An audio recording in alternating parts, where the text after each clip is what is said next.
A very warm welcome, everyone, and yeah, hope everyone's doing fine on this Friday evening. Rizo is already ready. He tends to be on the couch, and like the moment I start setting things up, he's right here because that means it's treat time, doesn't it? Yeah, it does. Okay. Yeah, he's been eyeing this box. I keep having this box here, and I put it on the table, and whenever I put it there, then yeah, he is very much active. Anyway, hey there, Ben. Great to see you. Welcome. And hey there, Mr. Grimm. Awesome to see you as well. There you go, Friso. Thank you. Didn't need to put it in pieces for you, did I? No, Psycho Woody is gone.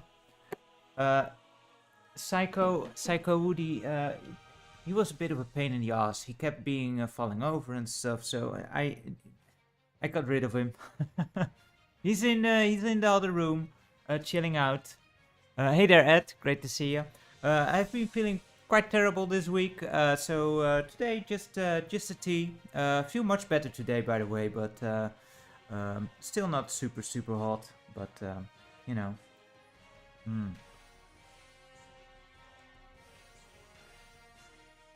I think I put the bedtime tea in the what's it called? The thing where you put the tea in.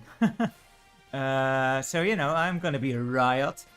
But you know, plants they have their uses. Although you know from teas, probably you're not gonna get a whole lot of proper like good sustenance out of those. At least not the tea bags that we buy in the shops, right? And I don't know when bot always awards points. Bot is a nice bot, not very smart bot though. But didn't it award points? It should have. If it isn't, I will look at it later. Yeah, I think Ed was not here on the YouTubes before, so that's why it is doing that now. It has two stages. Like if it recognizes you, it will welcome you back, and if not, it will say, "Hey, welcome, first timer," or something like that. I don't know how things work. I still need to find out like fun redeems and such. Anyway, for today, I was thinking of like something mild. I originally had something else planned for the Wednesday, but I was feeling so crappy, headaches and such, so I did not feel up to it. And you know, I'm still not super hot, so I figured, you know, let's keep something, let's get something light out. And a while ago, I played a game called 1980X, which is kind of a nostalgia trip back to the old arcade days.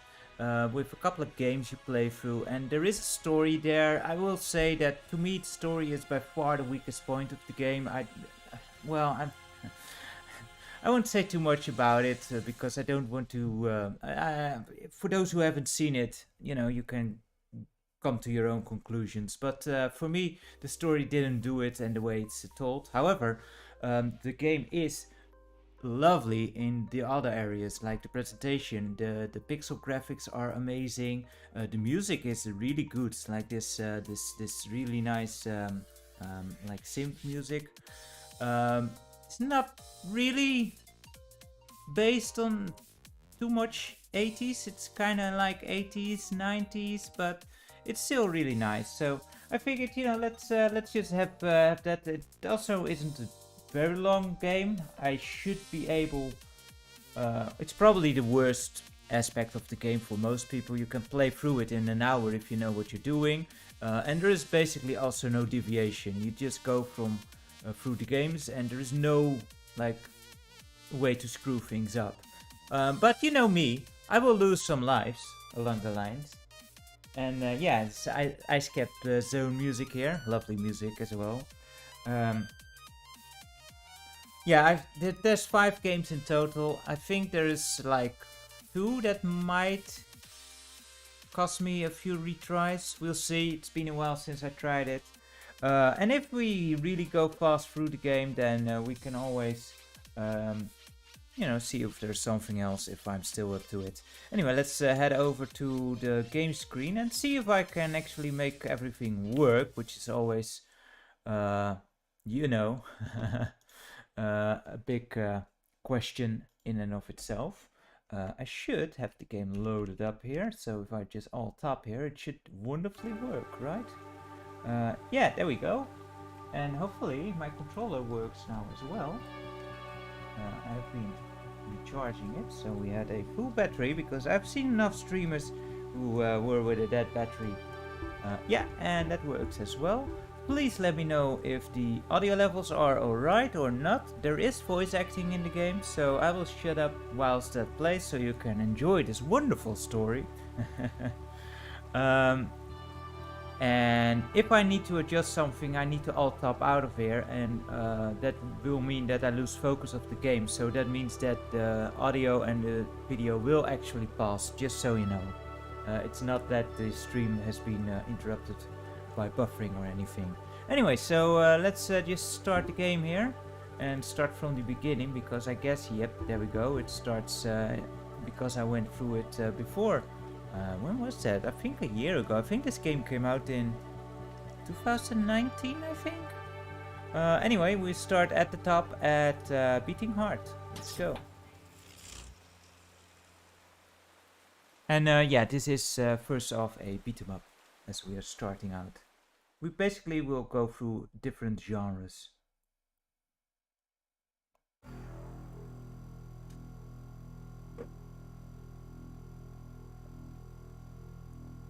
Is it getting stuck? Oh no, there it goes. Impatient me.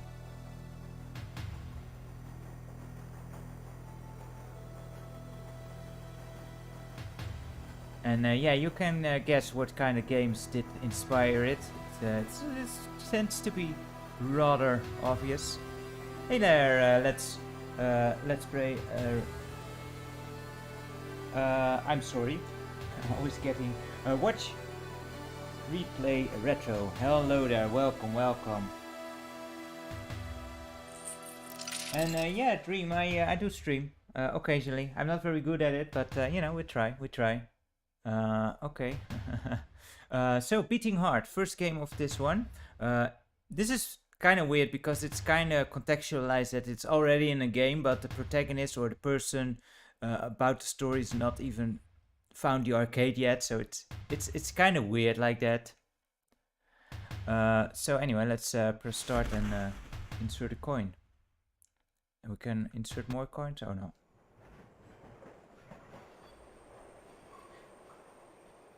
Yeah, I'm sorry. I'm just very poor in names with names in general. But yeah, this is the first game we will. Let's see. What are my buttons? Oh yeah, I picked the wrong controller, I think. because the X button is now there's my jump. Okay, we got it. So yeah, this is obviously very much inspired by Streets of Rage, which is kind of odd because this game kind of celebrates the 80s, which it would make more sense if it were like Final Fight, but oh well. I mean, they're kind of the same, I guess, but it looks. Can we pick up the dough? There we go. But yeah, it just looks more like Streets of Rage, which is fine by me because honestly, of the two, I prefer the Streets of Rage series over Final Fight. Although they're both great, honestly. Just, you know, you have more experience with the home console ports of the games. Streets of Rage isn't even in the UK, which is another oddity here. Double Dragon. Very mixed series. I love the first two games. The first game on NES is a lot of fun, even though it's one player. It's just a fun game. The second game had 2-player, which immediately made it more awesome. In the arcade wasn't really my favorite. Wow, my sprite went all over the place there. And into the warpy. And then Double Dragon number 3 came out, which was a bit of a disaster. But then, yeah, with the it was the third one, right, where they had the little microtransactions in the actual arcade, which was like, what, how? But you know, then we got into the 2010s, and we were like, so that was their vision of the future, and we were pretty dead on.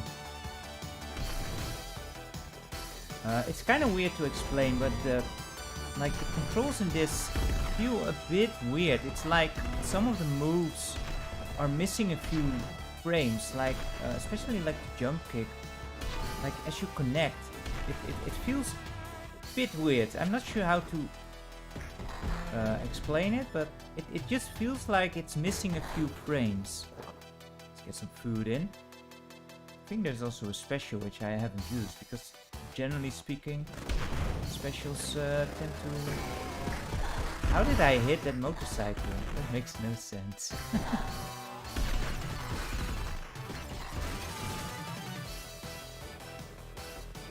And the pickup is also a bit wonky here. But you know, it doesn't really matter because your score doesn't count for anything.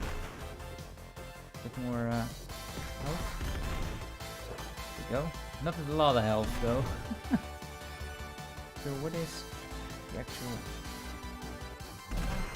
There is no leaderboards in here. You are basically only playing for the nostalgia rush for yourself and basically through the story. You can play the games again. I actually died here, but automatically a new coin is inserted. You can't lose here. I guess we can't grab the jewelry guy over here. Nope. Man. There's also no, what do you call it? Dash? It's also not implemented. It's a basic beat 'em up. There we go. Yeah, this is infinite lines. Every game you can basically not die. Although some games have a checkpoint system. So, you know, with those games it's a bit more challenging if you die, but honestly this game is not very challenging. It's you're here for the ride, not so much for the challenge. And you know, like graphically speaking, it looks fantastic. Like this is just basically a micro game with those other 4 games, and they do a very good job in just emulating like the olden games. With one exception where I'm really kind of confused why they chose that setup, but we'll get to that when we get to it. But you know, this is easily... Like the way I look at it is like this is not necessarily exactly what we had in the 80s, but this is kind of how we remember games from the old day, you know? How we envision those old games. And it looks very much like that. You know how it goes when you go back to an old game, an old favorite, and you're like, it looks a bit more crude than I remember it being. And yeah, we're basically done in this part.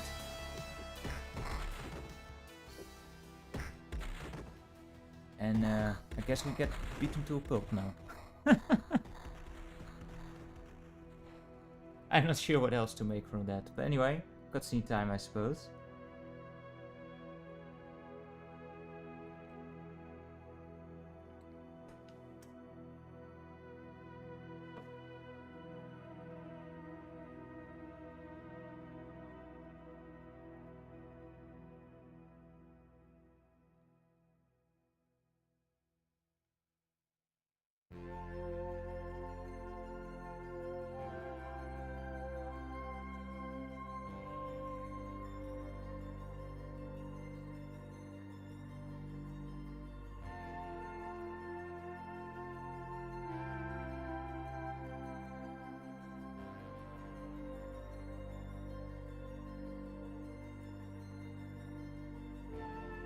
There I was, up in my room, just like every other night,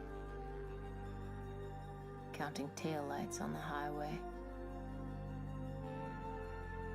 Soon the cars below would reach the city. But me, I'd still be here, stuck in sleepy suburbia.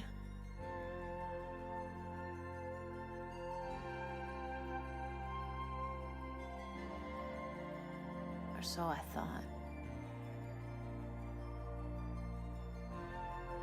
But sometimes extraordinary things will happen if you just let them.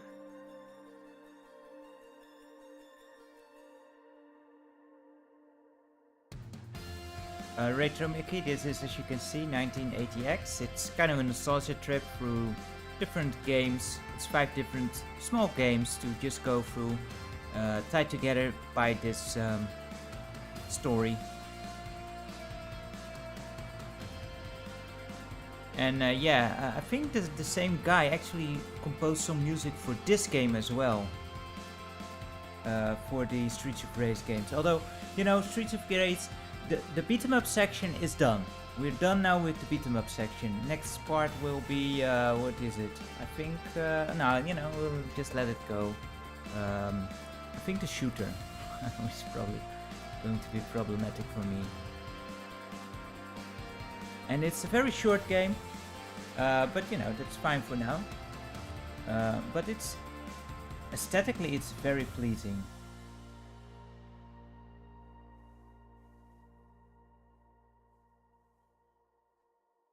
Hey there, Jonas. Great to see you. And yeah, I was born in 1983, so especially if you were born in like suburbia, then this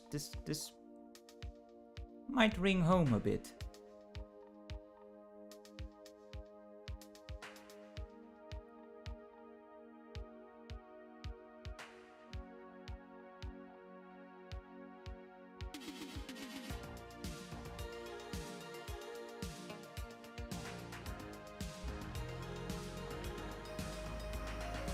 Welcome to suburbia, just outside the city, sometime in 1980X.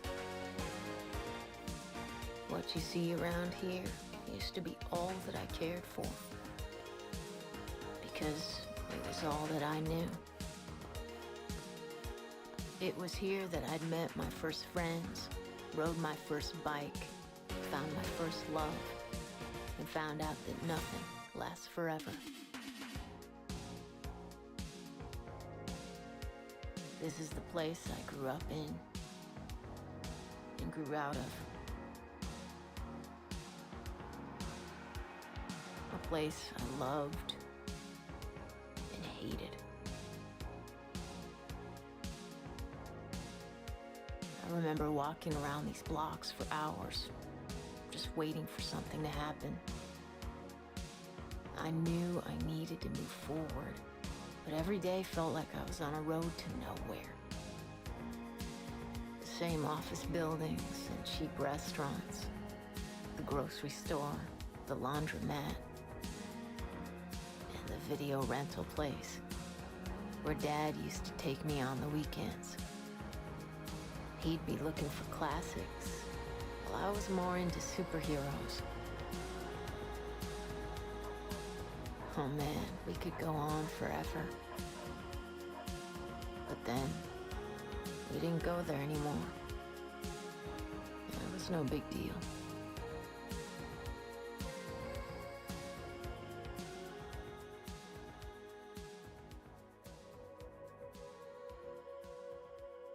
These days, I guess I was just looking for anything that could make my heart skip a beat again. And that was when I found it.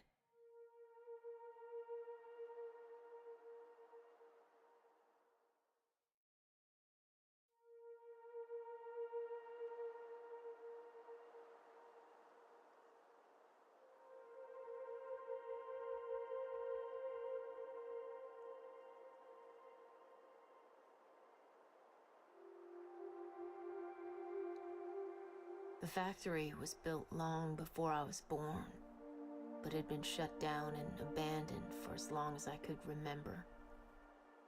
Mom used to tell me to stay away from there, but there was something down that pitch black alley that caught my eye.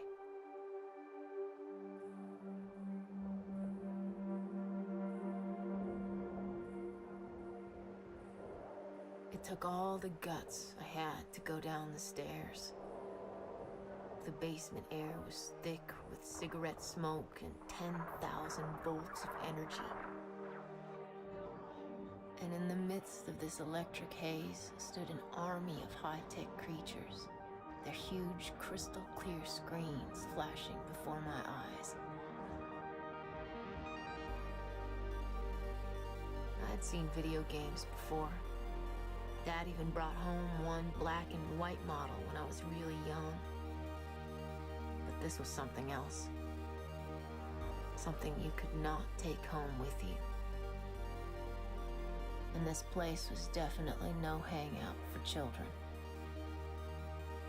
In front of these machines stood some of the coolest, uncool people I had ever seen. They were the freaks, the geeks, the misfits, the outcasts, the real rebels, part of something the outside world could not understand or even knew existed. These guys were all playing trance-like, totally absorbed, as if they experienced something from another dimension. Maybe I could be one of them. Goodness, I forgot how long this this took. Anyway, it was yeah, it's kind of weird how YouTube thinks that 1440 is okay, because I think I'm streaming in 1080, so shouldn't even go that high, but whatever. Was the voice coming over okay, or should it be louder?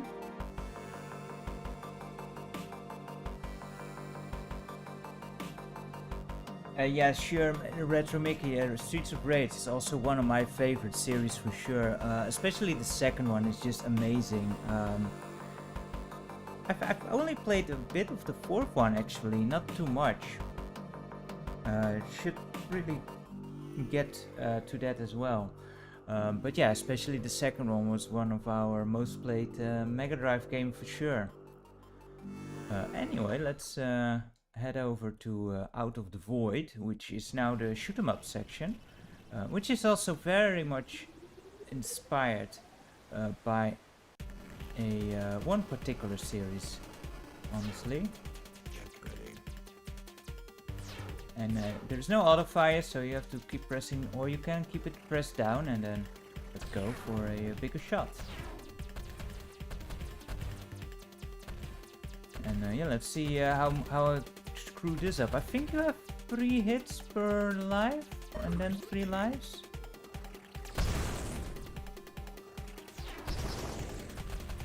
Oh crap. And that's already a hit. Great going.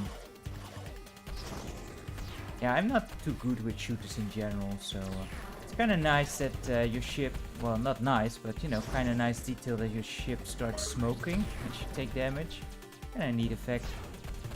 But yeah, those cutscenes, I do love the design of those cutscenes, and this one, you know, like narratively speaking, it was okay. I have no clue if it's actually a dude or a dudette who is talking there. Doesn't really matter either. Hey there, TechnoSufi. Great to have you on the stream, as always. Welcome aboard. And same to you, Loud Mazine. Great to have you. But yeah, for now we actually can blow this thing. For now the story is still okay, you know, it makes sense, but it doesn't do a whole lot with it later on. Okay, I think, yeah, that's just safe. Good. But again, you know, this is more about just playing these games and just getting a nostalgia rush. Also, you know, naming a arcade place that's not for kids is such a thing a kid would say. Anyway, this is basically R-Type, isn't it? Which I think is the biggest inspiration for this one. Ooh, double shot, sweet.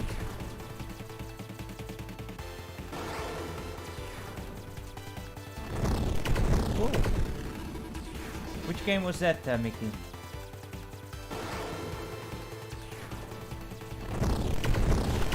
Oh man, he ran straight into me. Do we get a health refill? Do we get a health refill? No, we do not. Hey there, Remedy. Great to have you. Yeah, not maybe Salamander, but Salamander is more...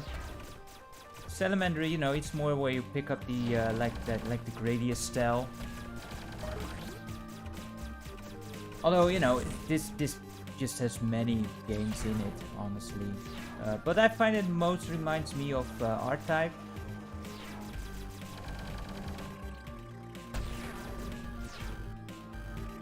And it's just completely different. Oh boy. Yeah, would be cool, Mickey. But yeah, like there's no singular style in the games. It's just, oh crap, yeah. And now we have a checkpoint, yeah, just before the snaky bits. No, this is like in universe. This is supposed to be on arcade, but I've got infinite lives. There's no way to lose this. You know, as long as you keep trying, you will eventually push through. This game is a bit more difficult because, you know, as you can see there, if you die, you will be sent back to a checkpoint. But it's honestly not that difficult of a game. There will be another game where I might need a few more tries. Although, you know, I've not finished this one yet, so we'll see how much I screw this one up still.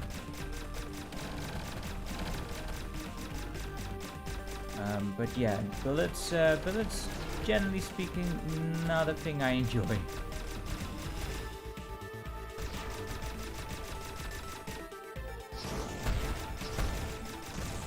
And also, you know, where you can see this is not an actual arcade game, because when you die you actually keep your power-ups. Like, what arcade game ever does that? That courtesy is rare, even on console shoot-em-ups.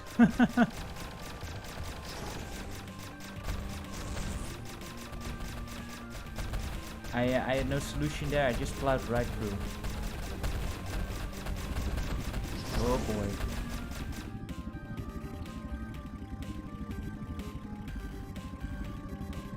Another one of these. Oh, no, not one of these. Someone is demonstrating their power. I guess it's boss time.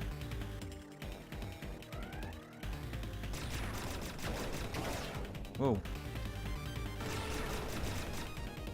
Yeah, exactly. Like, no arcade ever allows you to keep your power-ups. How did I fly into that one? Luckily, we can start over here. Thank you very much, Jonas. Have a great evening, and take care. I'm not actually sure what is more advantageous. Like, if you rapid fire or actually do the charge shots. I don't know. Whoa. Debris.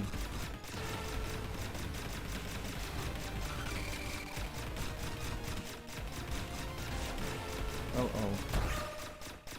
Are we done? Okay, as you can see, I'm pretty terrible at these kind of games, but even I made it through. Oh, there's more! I think. No? The climatic escape scene, of course. That's very much Salamander-like, isn't it? Awesome music, and that's the bell. Arcade's over. What's school time? Even worse.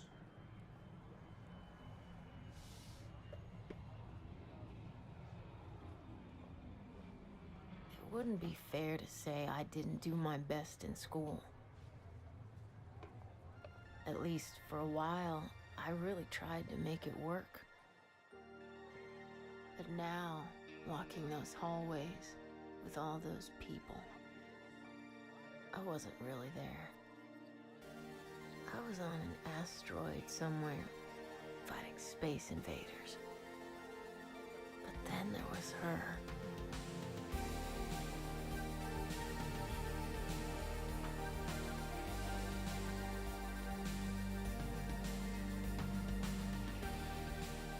This punk rocker from the Southern District.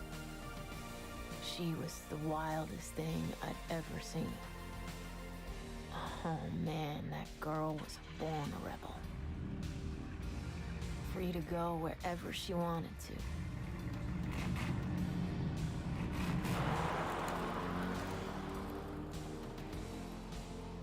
Free in a way I could still only dream of. And there you go, straight into the next game. Kind of a weird bridging scene. And it's kind of set up like a love interest. Never heard of again.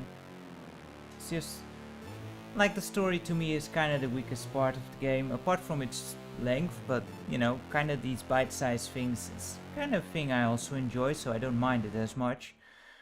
It is something that is always a bother when developers do this kind of thing, because there's unfortunately a lot of people. Let's just start this one up, and you will immediately notice what this one is based off of.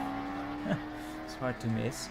But yeah, making these like bite-sized games, I enjoy them. I don't mind like giving money to a game that's just fun, even if it's only an hour. If I get good value out of that hour of entertainment, you know, same with a movie, I'm perfectly fine.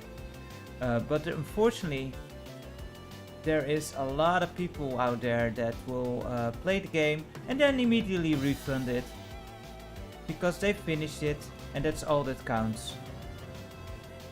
So that's unfortunate. Jonas, Top Gear, that is a good that is a good one I didn't even think of. Yeah,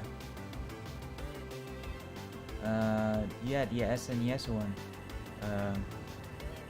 Kind of funny, like on the what's it called, on like the Evercade also has Top Gear on it, which is a fine game, but they had to name it differently because the license had expired. And yeah, this does look a bit post-apocalyptic. Mr. Green, you always give me the names, the words that give me the most problems. Can you even crash? Oh, well, you demonstrated that aptly.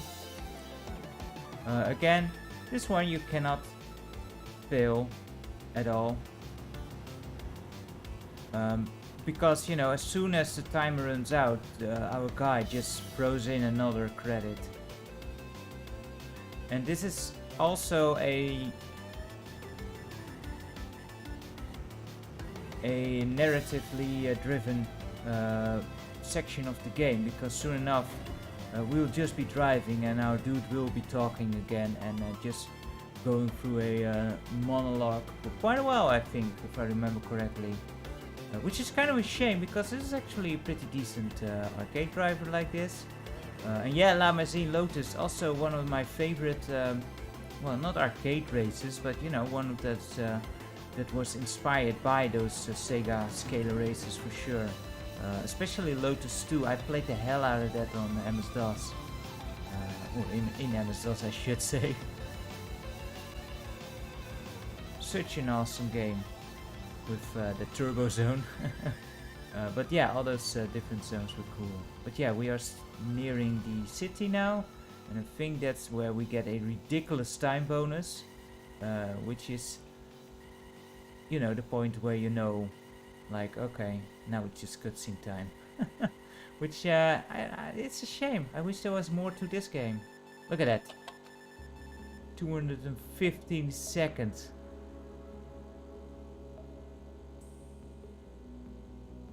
And now it's all lounge music all of a sudden. Anyway, our dude starts talking now in just a bit, so I'll just let him go on with his little monologue.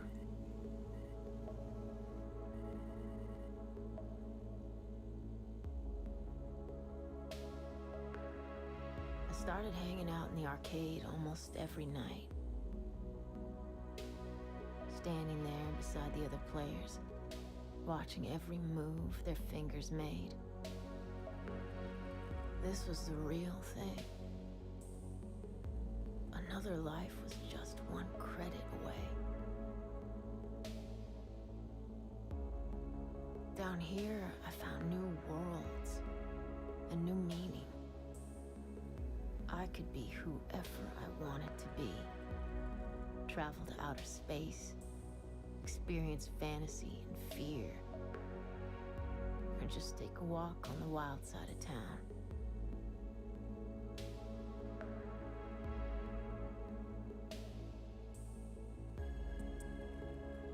But nothing could beat the rush of the highway. The speeding cars reminding me that there was a way out, a road to somewhere. The city on the horizon. I'd drive all night to get to that place.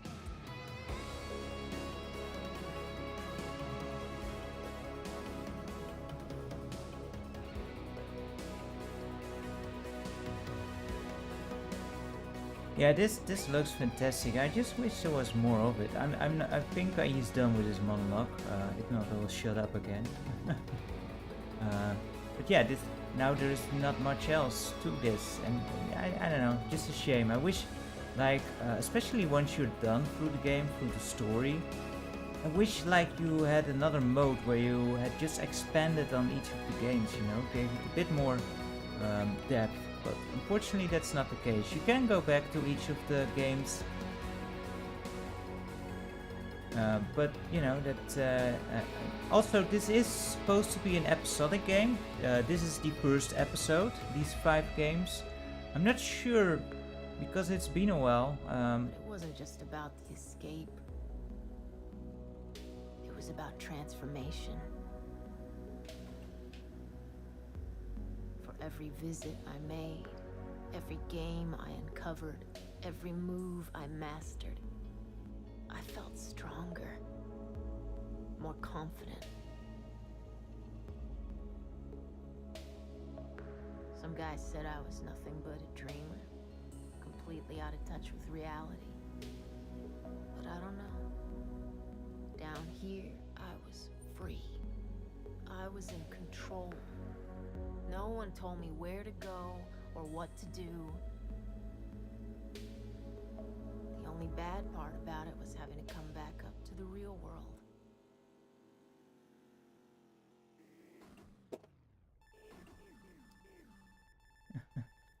And that motorcycle ran right through us, and Grizo is out for the treats again.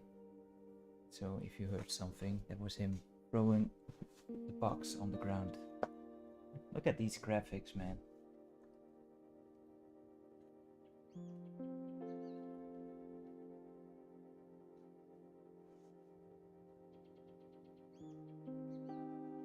And yeah, absolutely, it is very moody.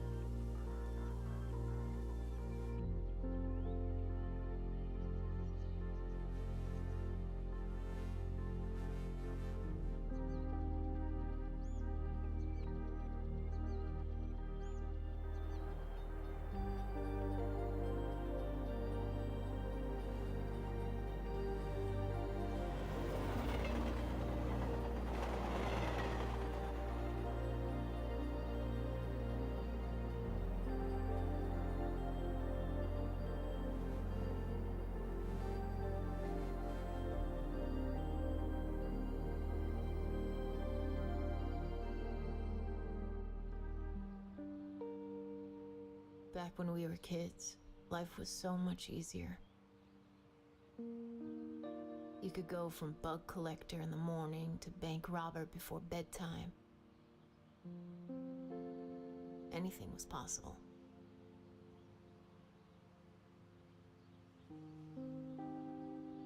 Then came high school, and everyone got brainwashed. People started seeing you the way they wanted to see you. Be the brain, be the clown, be the troublemaker, be popular.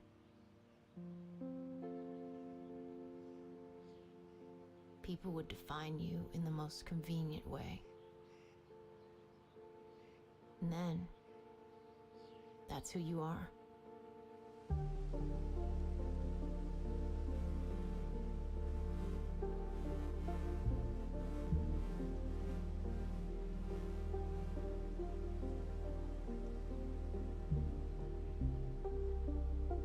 They say that when you grow up, something inside you dies.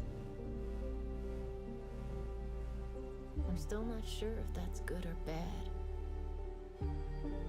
When you're a child, shadows seem darker and lights seem brighter. Everything is more terrifying and more exciting at the same time.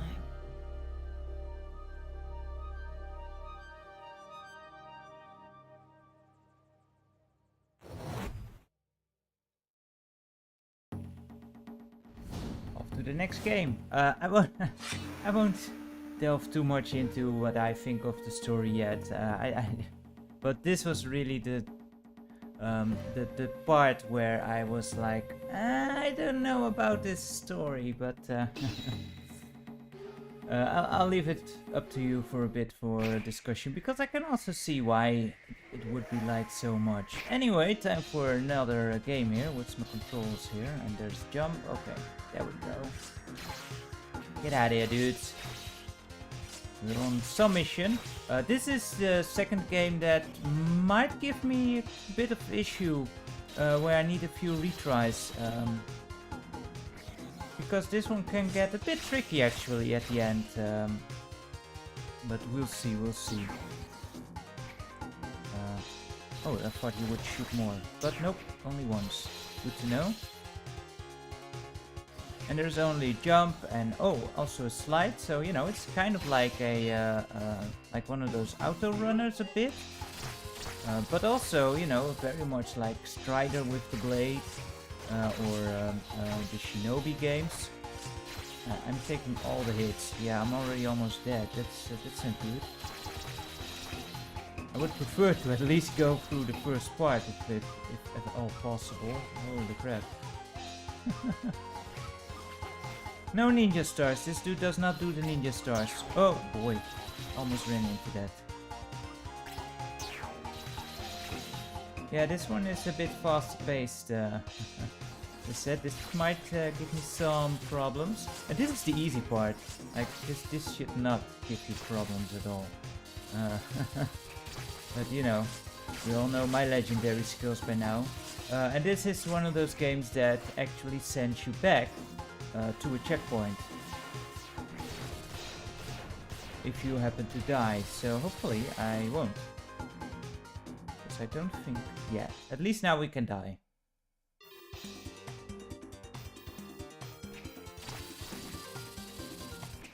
And I'm not actually sure why you collect those orbs. Is there anything else I can do? No, I don't think so. Like, there is the blue bar there, but I forgot what that does, so hopefully...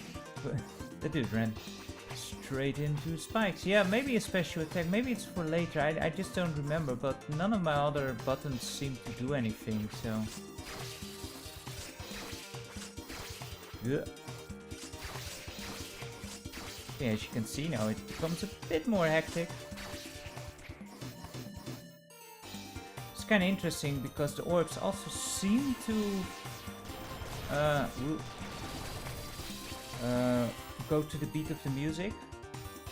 Might just be coincidence there, but I seem to notice that, which is you know, always a nice touch when elements of the game move with the music. Oh boy, spikety spikes. Yeah, and I remember playing this part quite a few times. Because the spikes, I believe they are instant death. And we should get a part which is quite tricky, I think. Or no? Oh, okay. Nope. I just sucked the first time, I guess. Good question. No, I just held down the attack button, nothing. This background, by the way, is not... I don't know, it's not very nice to my eyes. I'm not sure how it comes across on the stream, but I don't know, it almost looked like there is an issue with the frame rate, but this is how it's supposed to be. No music here. It's a cinematic bit. I don't know if there was music actually. Maybe the game just bugged out. Because I was just complimenting the music. It was like, okay, so let's get rid of that. Oops. Game over. There is music. Yeah, it just bugged out. Well, good thing we tested that. And again, you know, it's impossible to lose at these games. Yeah, you die and you get a game over, but you can infinitely retry again. Yeah, the background looks really odd. And you can just freely move here. There's quite a few games that do this as well, but none actually spring to mind right now.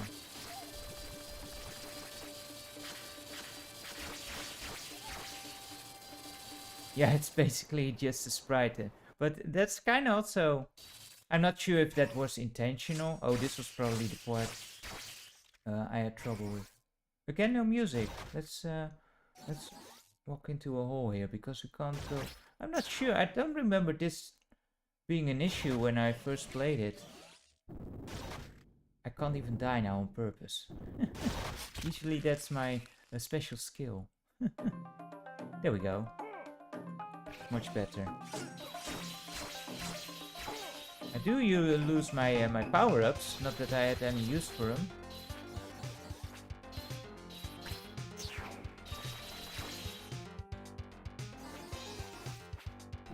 And I'm pretty sure those spikes, if you run into them without being like in your iframes, you will die instantly and you have to retry the whole thing over again.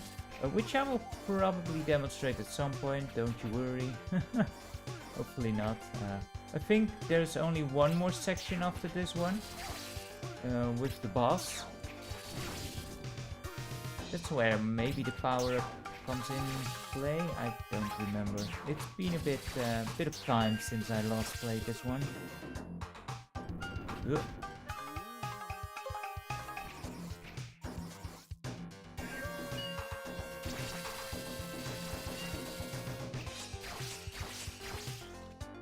Yeah, it seems to coincide with the music, like you can slash on the beat as well.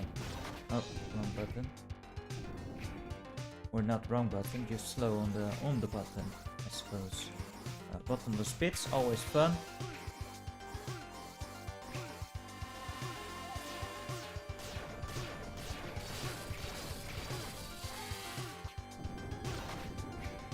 I'm looking at the spikies there upstairs. Not liking the luck of those. Yeah, I was afraid that was gonna happen. Can you slide under him? I guess you can. All the way to the beginning. Oh boy. Hope I don't screw this up too much.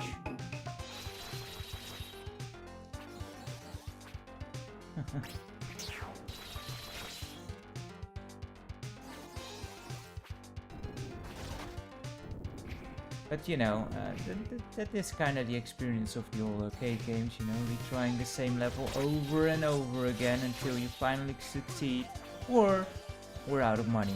I mean, that was more likely to happen, I guess.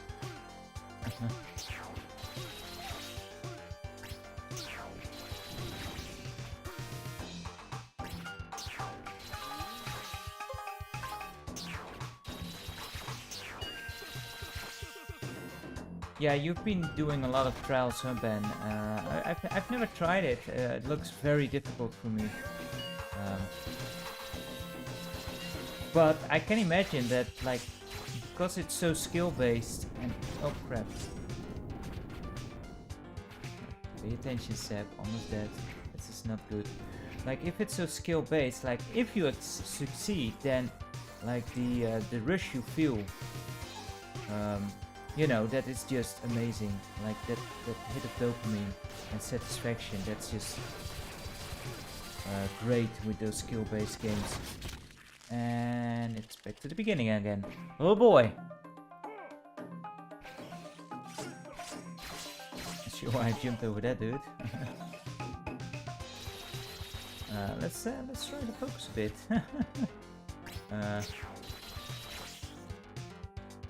Like in hindsight, I'm glad I did not opt to play the other game I was going to play actually on Wednesday. I will save that one. Jeez. I will save that one for Wednesday, I think. Friso, I don't see what's coming. Like, I do not have this memorized, cat. Can you please move a bit to the side? There.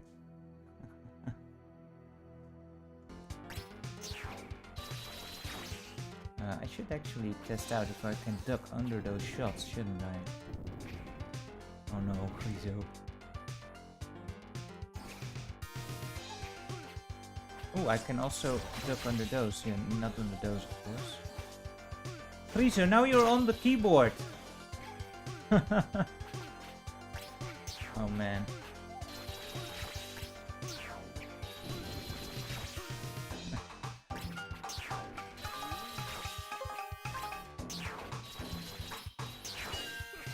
Friso is doing the co-op play here, which, you know, seeing my playing, it might actually be advantageous.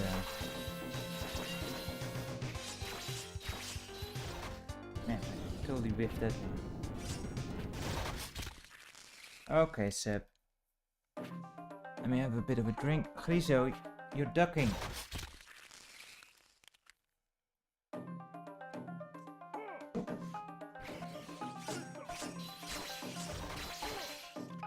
Okay, let's focus. Honestly, guys, this isn't hard. I just want to prolong the game a bit, otherwise it's over so soon, isn't it?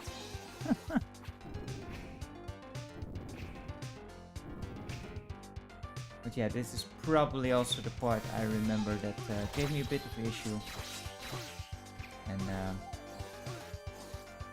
you know, eventually frustration does get the better of you as well, where you get fed up with the first bits and you're just like, just gonna quickly do that, and then you lose focus on the earlier parts, and then it's just mayhem and pandemonium all over.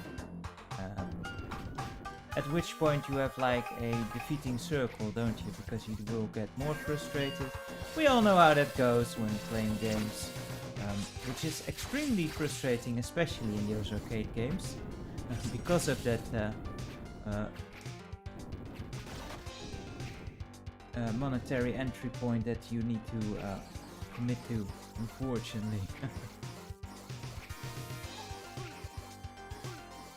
Yeah.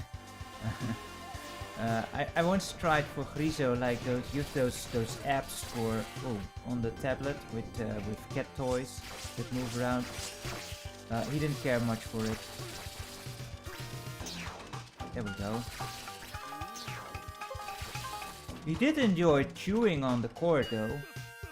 Because of course he does. And it was even the last part as well. Holy crap, why? And how did this boss work? Which looks kind of spooky. There we go. Like I said, that horror face thing.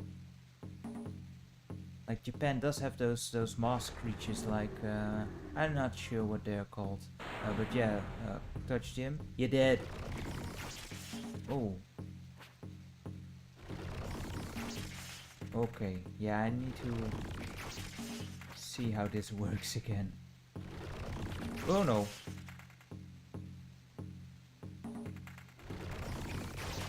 Ah, crap. So I think, yeah, there we go. There's also that move.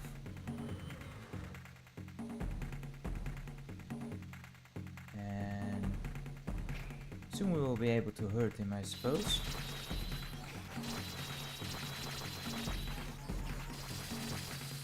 Of course, every time we die now, we have to do this part again as well. Oh boy. Ah, dang. An Oni. Oh yeah, that could be true, Technosufi. That does ring a bell, for sure. And unfortunately, there's always this little introduction, which makes it last even longer every time you die. You know, it usually takes me a while to actually memorize the thing. Like that. Because it is always the same. So now it's on the sides. Then it's the center, right? So, you know, eventually through memorization you will get this pattern down. This is definitely, I find, the most difficult of the games in this collection.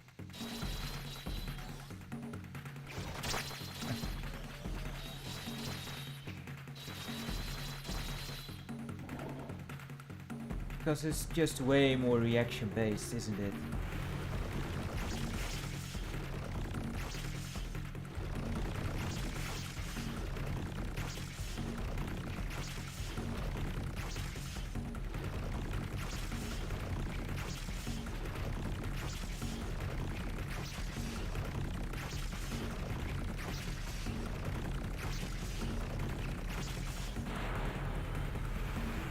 Okay, that's that. Now what?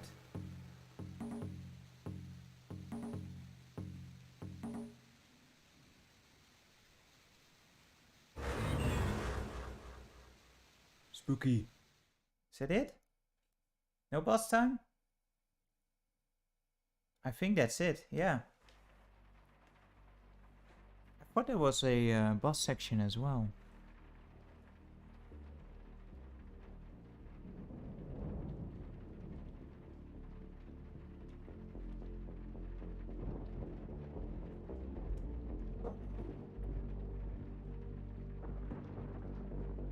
I used to love the weekends. Watching cartoons on early morning TV without a care in the world.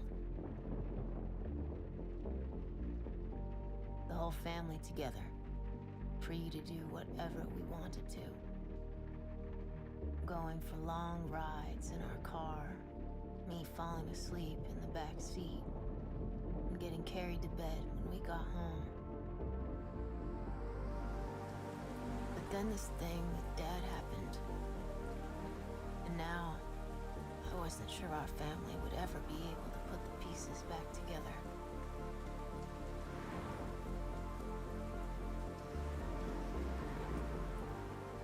Being home alone with Mom, watching her too fall apart. I couldn't stand it. I had to go somewhere. Anywhere. I just had to get out. I used to fantasize about the city, vaguely planning my escape, but never actually getting on the train. Instead, I kept hanging around at the video store, seeking comfort in made-up stories where I could pretend I was someone else. Mom would always tell me to quit dreaming and get back into the real world. I couldn't care less.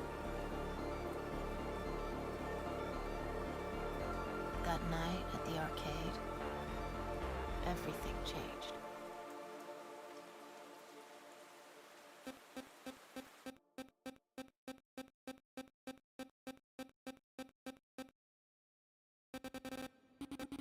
And for our next game, after Moody McMood is done monologuing again, again, not my ideal type of storytelling, to be honest. And I'll tell you why, because, you know, we're basically almost at the end now. But what, like, they pull off something very neat here, and that is that they know how to connect with people. They they use a lot of words that will resonate with people and make people say, "Ah, yeah, it's just like me." Hey there, CDI Arcade. Great to have you. Welcome to the stream. Hope you are great. But for actual substance, there is next to nothing in this story, and you know, it doesn't have to be there. But I'm sitting here watching these scenes, and it just makes me a bit annoyed that there is no actual substance. It's all hollow words. He's not saying anything. Like literally the thing that happened with that. What does that say? And I don't know. It's just infuriating. Like the the part of me that some communication is just like I want to go into the depth a bit more. Like give more details.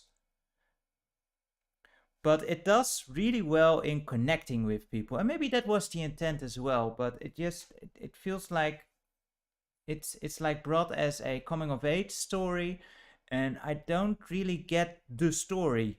It's just like as I say, like it's a nostalgia trip, and for that it does do it well, and I do like it in that regard. But just the story itself, to me, is a bit of a weak point. And speaking of a weird point, I like this section of the game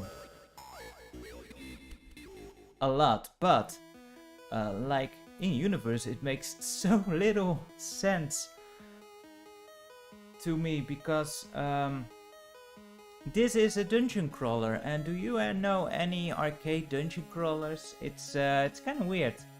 But anyway, it is a fun little take on the dungeon crawler, but this is more home computer style to me. But you know, I don't mislike it. I like it. It's just kind of odd in the narrative that they have here. But it is going to get a bit meta as well, which is kind of cool, kind of neat.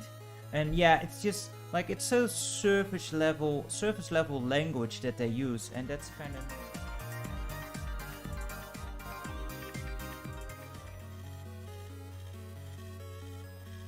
Rizzo, will you please stop stopping the stream?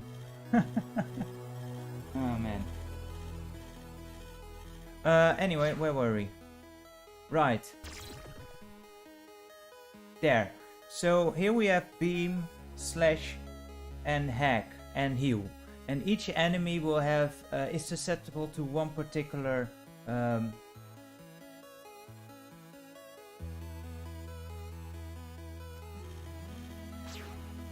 like susceptible to any attack, and I of course don't remember which one is which. And yes, CDI Arcade, I do agree, like you are getting somewhere. Like as I said, this game is episodic, so probably there is more to it in the later in the second episode. It's just this is supposed to be like a monologue, and who talks like this to himself, man?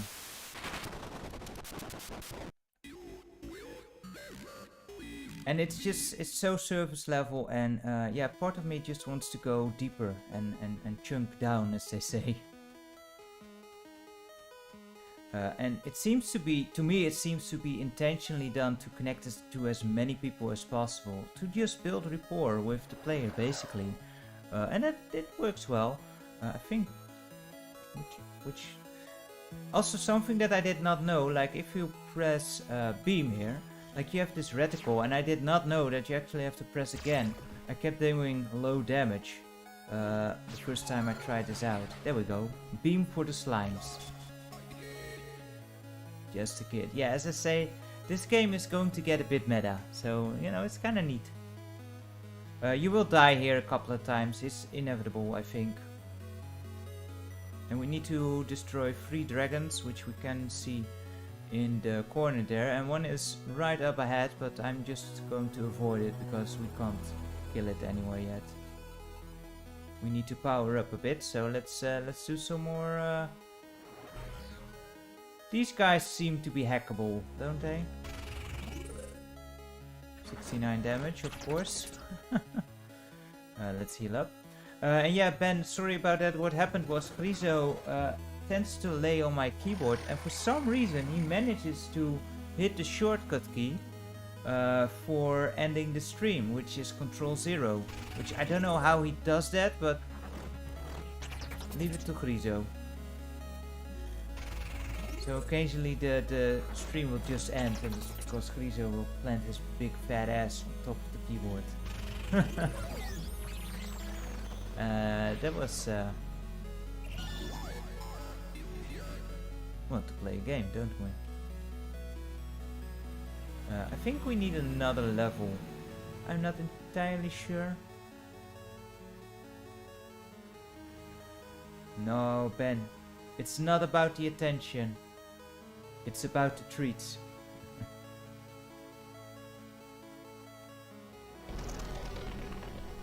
Oh crap, I walked too far.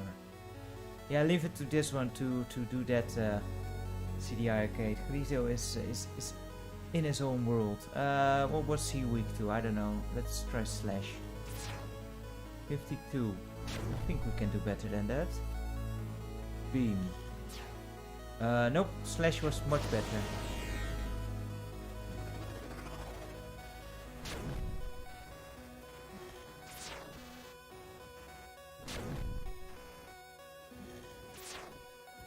Yeah, this level is pretty cool. I like it. It's a very neat ID. And I really like how meta it becomes eventually. You know, I wish it would tie more into the story actually.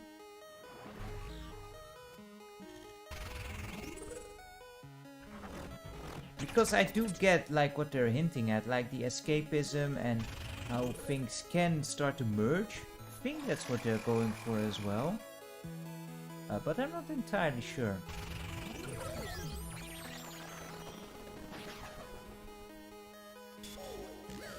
And yeah, I guess many people will be able to connect with that. You know, everyone had some escapism through media, be it a video game, but it could also be a book, for example, where that is very possible.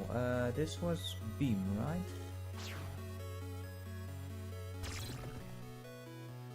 Let's heal up.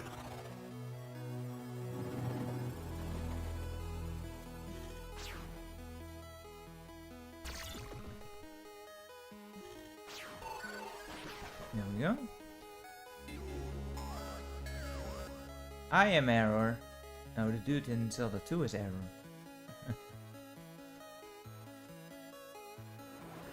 Although there it's only with one R, isn't it? Like the name is actually Error. Error. Or Error? I don't know. But you know, it's actually supposed to be a name. Not a mistake. Level up.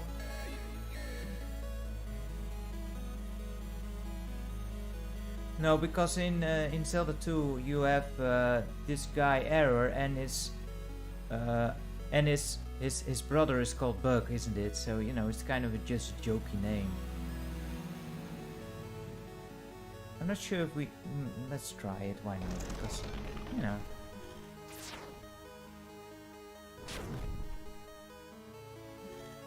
I'm not actually sure what they are called in Japanese.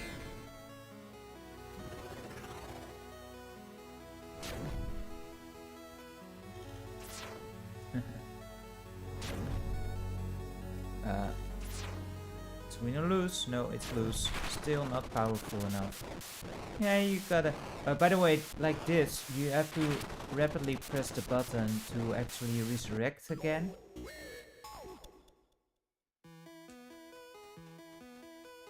The game doesn't tell you that. First time I was like stuck on the screen like what are we doing? What's happening?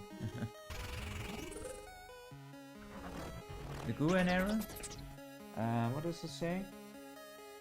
Bogu. Yeah, I think you're right, Mr. Grim. Bogu.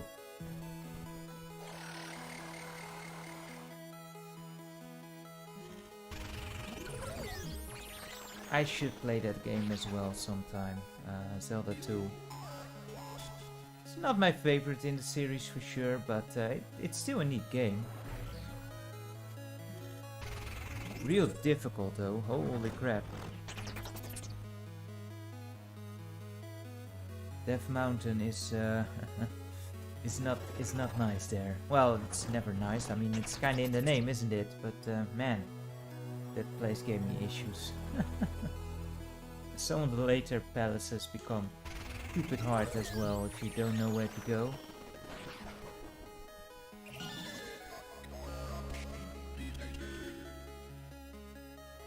Yeah, it's a big maze, Death Mountain, and some of the enemies all of a sudden become real difficult. I think that's the first time you run into those. Are those the Koreas of the game, like the dudes with the flails?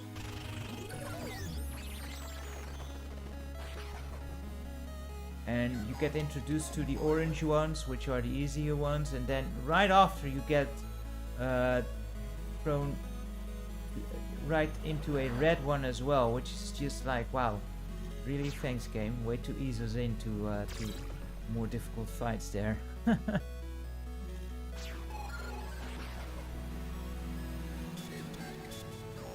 I guess we should try for one more level.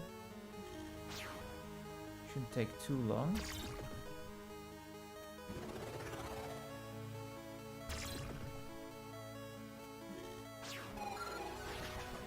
And we've only seen 2 enemies so far, but there are more.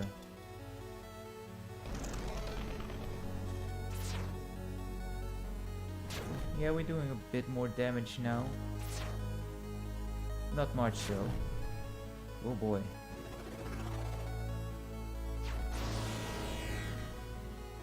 And you can only heal once per battle.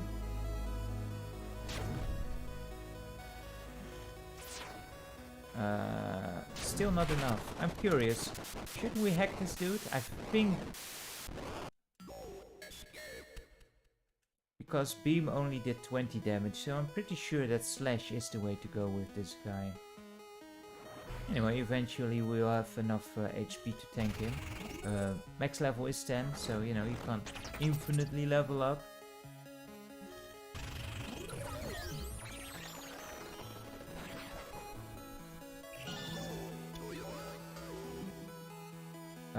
Excuse me, what happened here?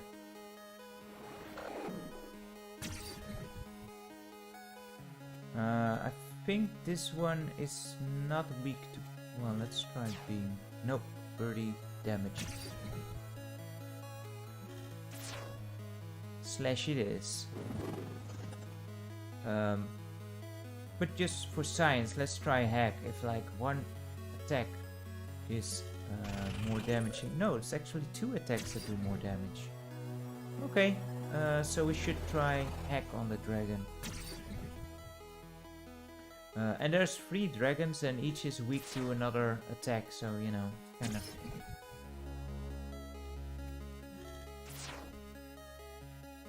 Not super difficult to remember, but it's been a year or something, I don't know. It's been a while. That's what they all say, buddy. For some reason the wall didn't decide to spawn there. That's odd.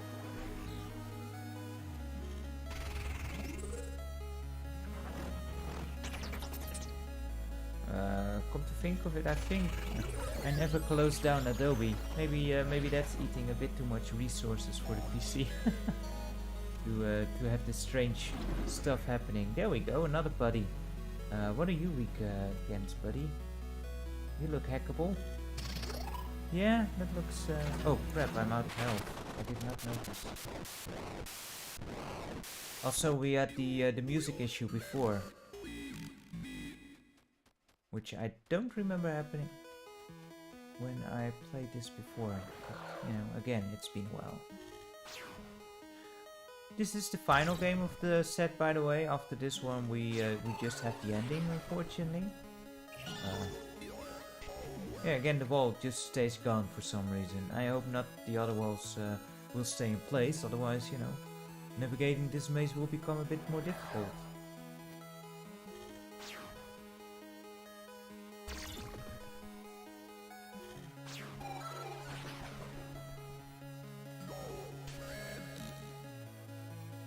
This computer guy keeps taunting you all the way. Kinda cool.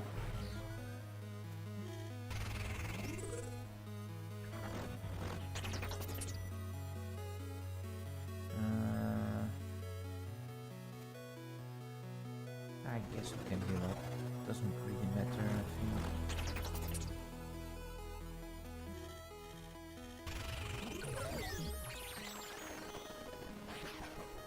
How much XP does that give?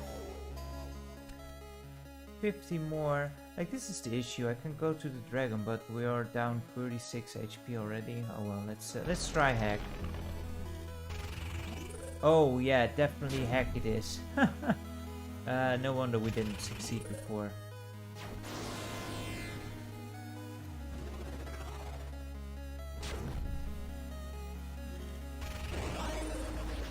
There we go.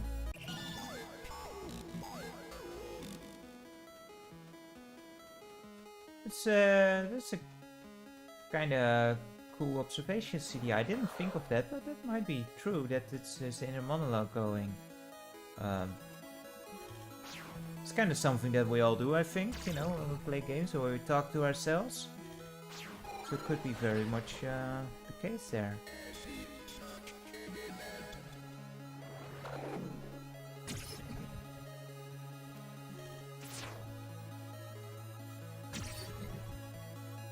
I think there's also a red slime. Did we see that already?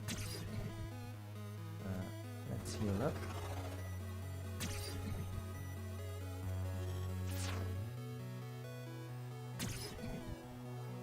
Am I using the wrong thing again?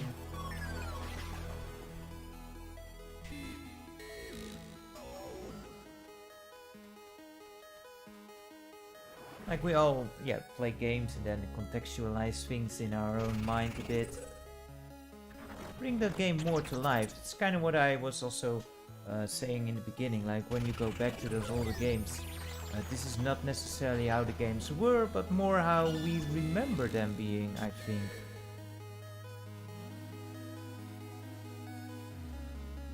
Because obviously we didn't have such pretty graphics in the 80s.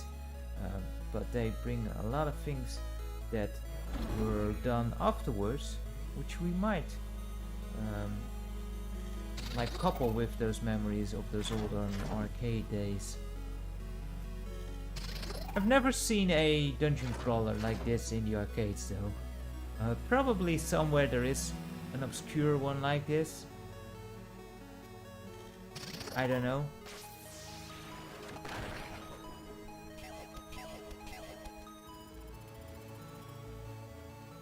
We are almost dead though. So that one was hack, so now it's beam or slash. Let's try beam. Beam it is. But do we have enough to tank these hits?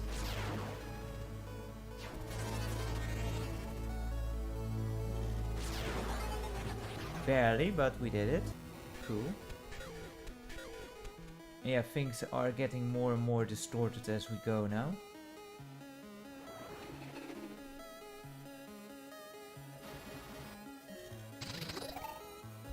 Oh man, a RetroTink 5X, that is awesome. I was looking for those things, but they're all sold out. Couldn't get a hold of any of them. Which sucks. So, you know, it's not a big problem. Like most of my consoles I can hook up just fine on my capture card. But you know, having a default upscaler in there would be nice. And for RGB I have no solution at the moment to plug it into my capture card. And you know, I recently got a RGB mod for my CDI, so I obviously want to play that. But I don't have like the RGB SCART. I can't connect to my capture card, so I need something there. So I was hoping for the RetroTink 5X, but well, the only thing that was available, and that works just as well in this regard, is the RetroTink RGB SCART thingy. You know, where it's just the SCART, so you know, for now that works just fine. But man, kind of wish that that I did have the 5X, because you know, then it would be awesome to also hook up the other stuff, like the Commodore 64 to S-Video and such. But oh well, it is what it is. Maybe later. was it?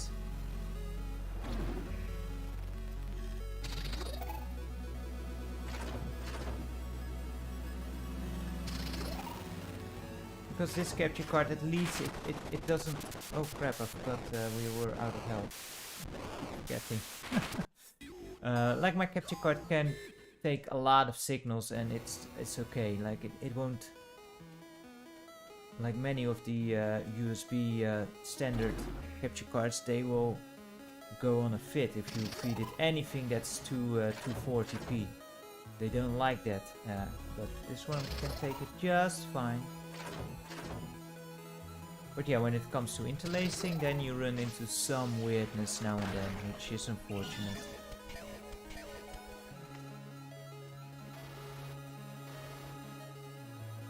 Not sure why I'm getting achievements still, because I'm pretty sure I played this game through before.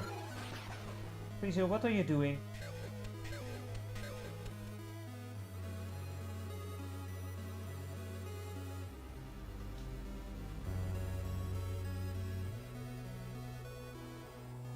Oh, you found another charging cable to be great.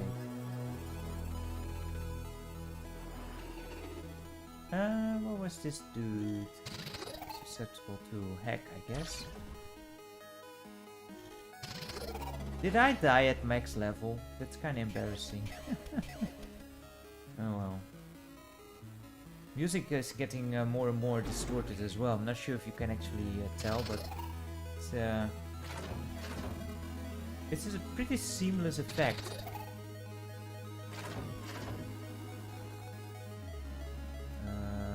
Let's heal up, just in case.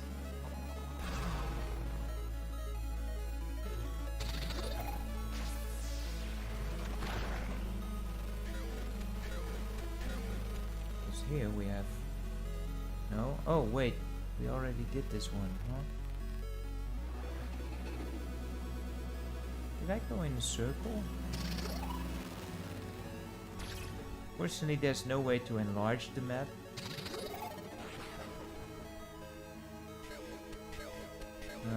So let's go back, I guess.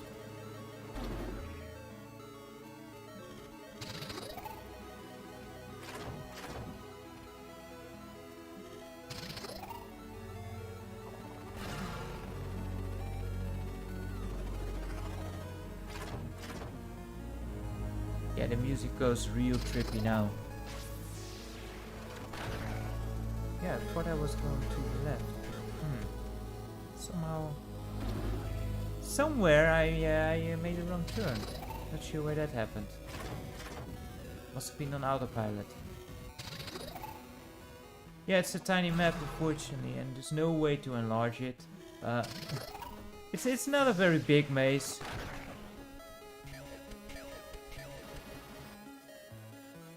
I just somehow missed a turn. I don't...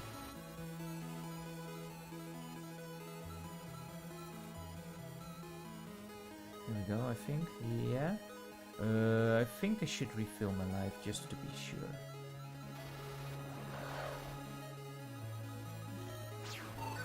Oh, I killed it in one shot. I did not intend to do that.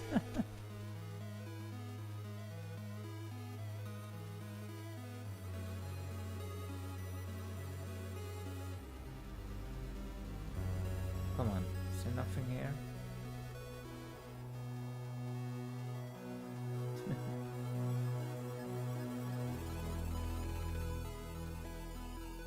Oh, where's the enemies? Like, you know how that goes with random encounters. They're always there, except if you need them. Of course, now I don't kill it in one shot. Oh man. Well, we've got about 40 more HP, so, you know. So this one should be Slash, right? Why did he get the first hit in? That's not fair, man.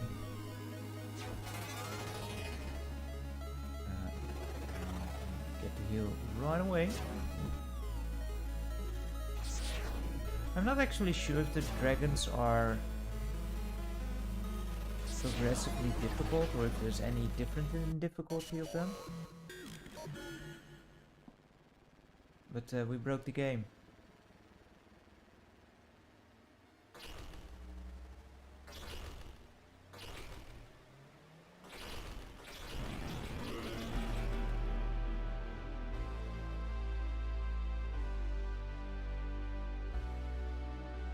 boss time.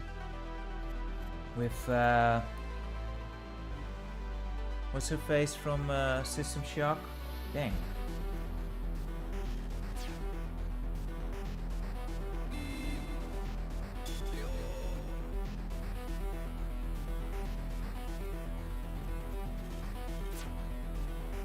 And yeah, we can't win, unfortunately.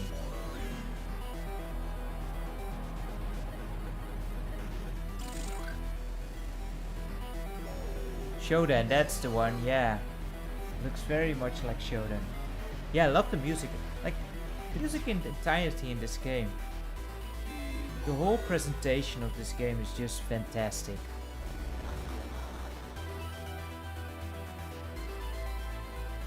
Kinda like Sinistar as well, yeah, that's pretty cool.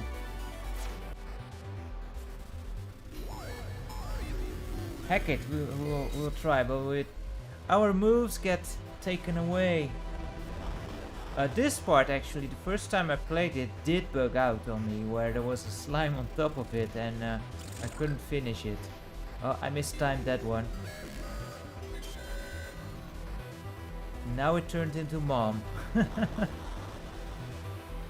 Well, let's heal, I guess. We can't even heal.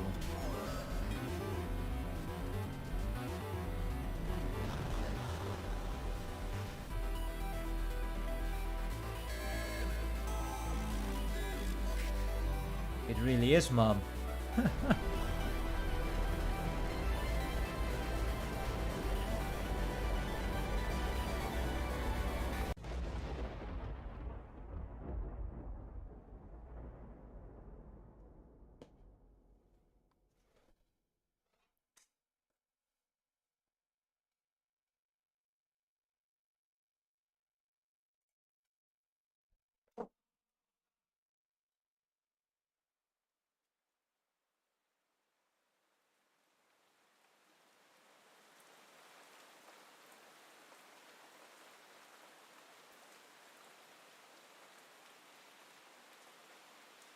What happened that night, I honestly couldn't say.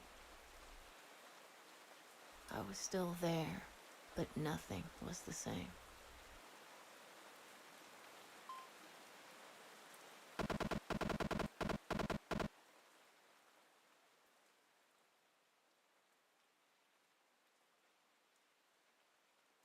It's called the start of a video game addiction.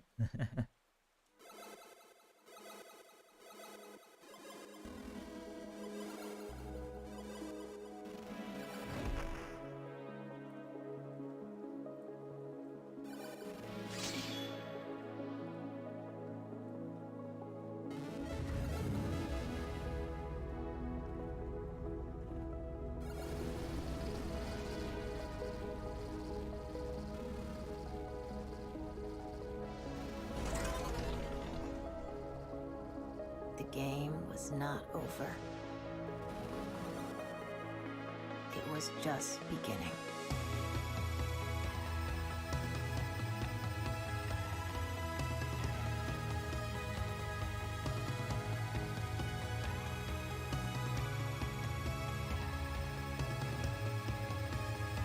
Yeah, and unfortunately the second part isn't out yet. Hopefully it will come soon. It will be interesting. I will be looking forward to it. Yeah, just a fun nostalgia trip. And I just love the aesthetics of this entire game. Like the graphics and the music especially, they are fantastic. And the games that they made, you know, they work really well to illustrate what they did. And yeah, I hope it at some point will get released. This was, I think, also started as a Kickstarter. But yeah, it seems a bit dire in not a whole lot of news on that front, which is such a shame, such a shame. Would have loved to hear more and see, you know, where this story was actually headed, if there was more of a direction there. As I say, for me, as this separate product, the story is a bit the weakest part for me, because, you know, it just not too much there, to be honest. It feels very hollow, but I still really enjoy the whole game as a whole, like just the different aspects of it.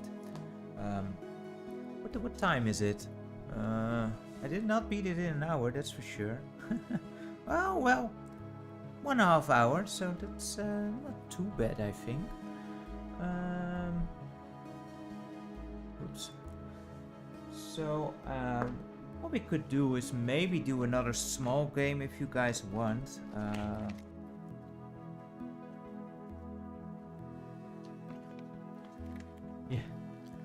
Yeah,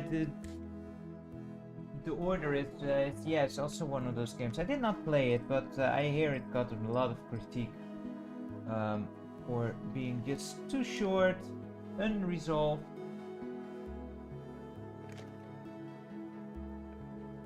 So if you just eat normally and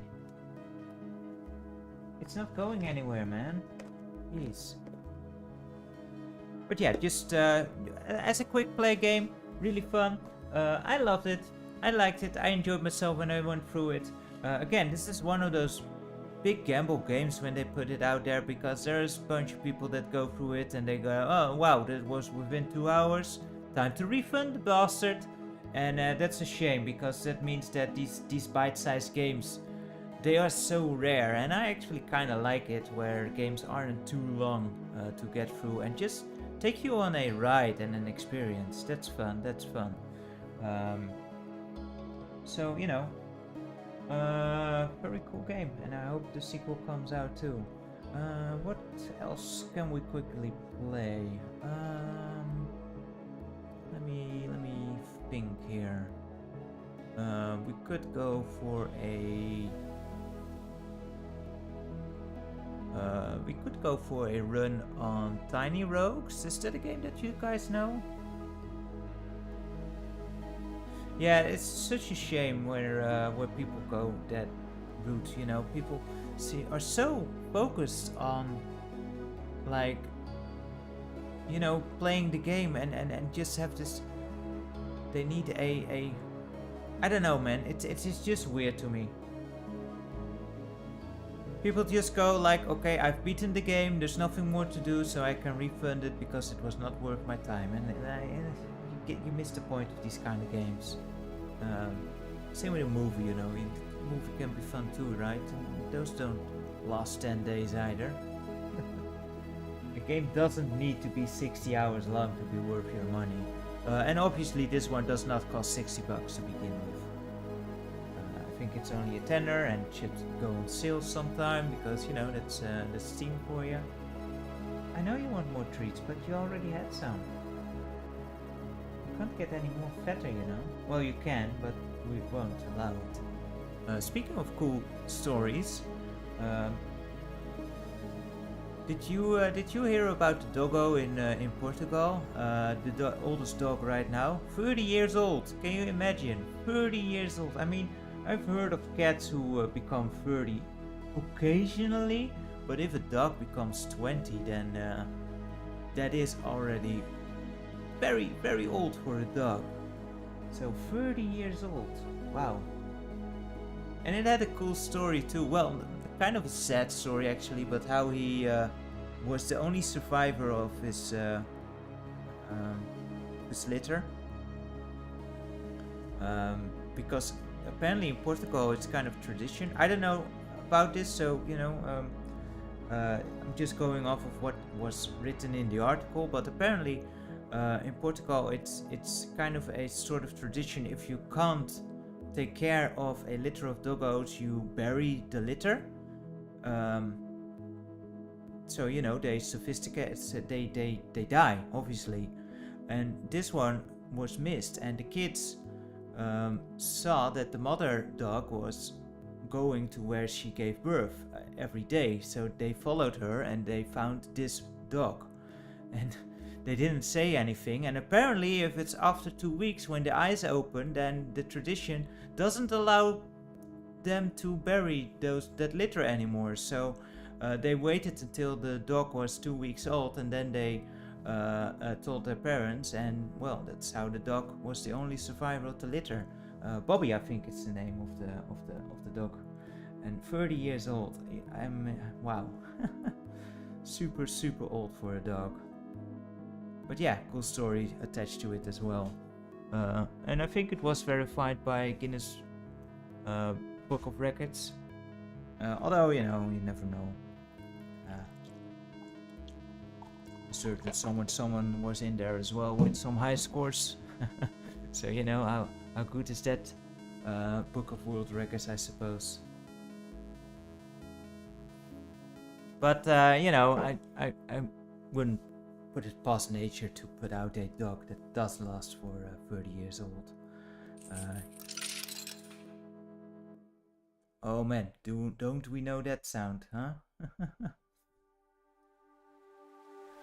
So yeah, let's or we could do Vampire Survivors, but everyone's played Vampire Survivors by now, right? So, you know, that might not be as fun. What do you guys think?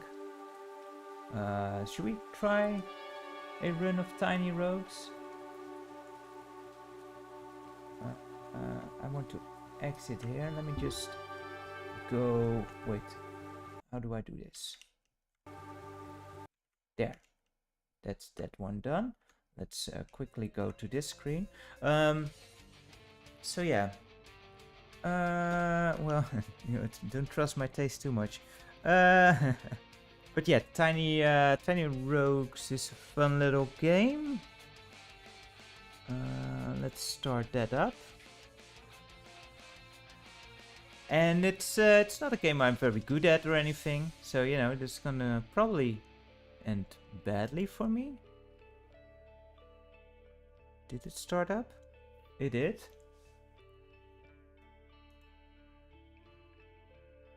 I hear something. Let me put the audio output to the monitor. Where are you? Oh yeah, and let's actually exit out of Premiere because we have no need for those that waste of resources there. To the LG screen. There we go. Is it already on the other screen? Alright, so let's go back to the screen here, and now I need to tell it which window it is. Oh boy, always joyful setup of things. There we go. Right? So now I switch to my full screen, and then I switch to the game, and then we should be good. We should be good. We should be good. So Tiny Rogues is a roguelike, like you would imagine. It has 10 floors, so you know, not too long to go through. So let's see if I can actually make it. There's a whole bunch of different classes. Let's try the warrior. I don't think, yeah, I did not play the warrior yet. And I think, what do we need to do with the warrior? You gain 6% more attack speed per heart container. So the more life we have, the more damage we'll do. That's good. That's good. Hey there, Moon Shadow. Great to have you. I'm feeling a bit better. Not super, but you know, at least the headaches have gone. I did not want to do this. We can't buy any more things. Play the game. Yeah, this game works a bit wonky with the joystick and the mouse. Like, some menus are really confusing to use. Let's see what this dude actually has on him. Like, this is a twin stick shooter basically. Left stick moves you around. Right stick will fire. And there's bombs, there's keys. And of course there's equipment. Let's see what we have here. We have a hand axe. There's also proficiency, like with what stats will do some scaling, so that's cool.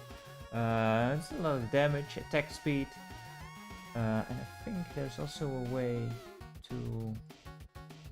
left button is for details. Yeah, then you see the actual... because there may be some passives in play. And we've got some armor here. increased melee damage. That's cool. That's cool. And we've got no helmet. We've got no offhand. We've got no boots. And this is 100% melee damage if enemies are in close range. Okay, so where... Oh wait, that's a soul heart, the blue heart, not armor. Okay, so I got it. And every room you just have to make a choice, like do we want gold or do we want extra agility? Stat points will level us up, so obviously, especially in the early stages, you want to go for as many stat points as possible. Because more stat points means more perks. Let's go for a key. Keys are always handy. You never know when you find a closed chest. And there's strength, which as a warrior is probably good for us. I think these stats also increase some things, like agility think has a slight nudge on attack speed, and strength probably on damage. What do we have? Gold or souls? Souls is like the meta currency. You know, you can't do anything with it during the run, but after the run you can buy new characters, some extra passives, and some extra items to begin the game with, which is cool. I should have actually, come to think of it, oh yeah, there was not. I should have actually chosen the passive of an extra heart. Oh well. No one could ever accuse me of being a smarty pants. Also, there is a... Where's that? A dash. Yeah, I think there's also iframes in the dash. And here we need a bomb, and we have got 5 bombs. So let's play the bomb to get to strength. So you can dash through bullets and such, and eventually the enemies do become really... It becomes kind of a bullet hell. So here's our first perk choice. Gain momentum on dash. Doesn't seem too helpful. Critical health, critical hit multiplier. Defy death 3 times. Per room. That sounds kinda handy. But you don't have any armor. Does that mean that I can't wear armor or that I can't have armor stats? Let's try that one. That seems like a safety net here. No, I still have my armor. That sounds really good. Because we don't rely on armor anyway.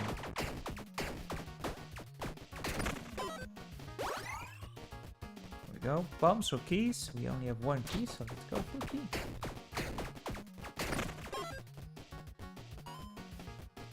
Another key or a curse? I don't like curses, so let's go for another key. I think this game is nice enough that before you take a curse you can at least see what it will actually do. So you know, you can still opt to not use it, but it will be a wasted room. Okay, so we can go for armor or a helmet after the boss. Provided we of course kill the boss, but you know, it's the first stage, so it shouldn't be too hard. Let's go for the helmet, because that's one we don't have yet. Time to feast! Really? Healing in this game is rather difficult, so you really want to avoid taking damage. Of course, we have the perk where we can take basically defy death a couple of times, which I think means that we can take 3 extra hits per room. And every time the boss goes through his life bar, he gets like enraged and goes nuts for the second phase. Although it should still be very mild here. But later bosses do become quite difficult. I did complete it a couple of times. And this game is also much like, for example, Hades. It allows you to add additional like difficulty in different kind of things you do to the levels, like if you speed up the enemies, speed you down, for example, lower your attack speed, you know, different kind of things. What's this? Wizard Head. Give him 1 mana. That's no good to us. But oh well, we'll take it. We'll take it. Oh, and let's not forget our souls here. And that's it. Level of floor 1 clear. What's this? A fairy refills health. Well, we are full health, so we don't need that. We actually need max health to up our damage. That's our goal as the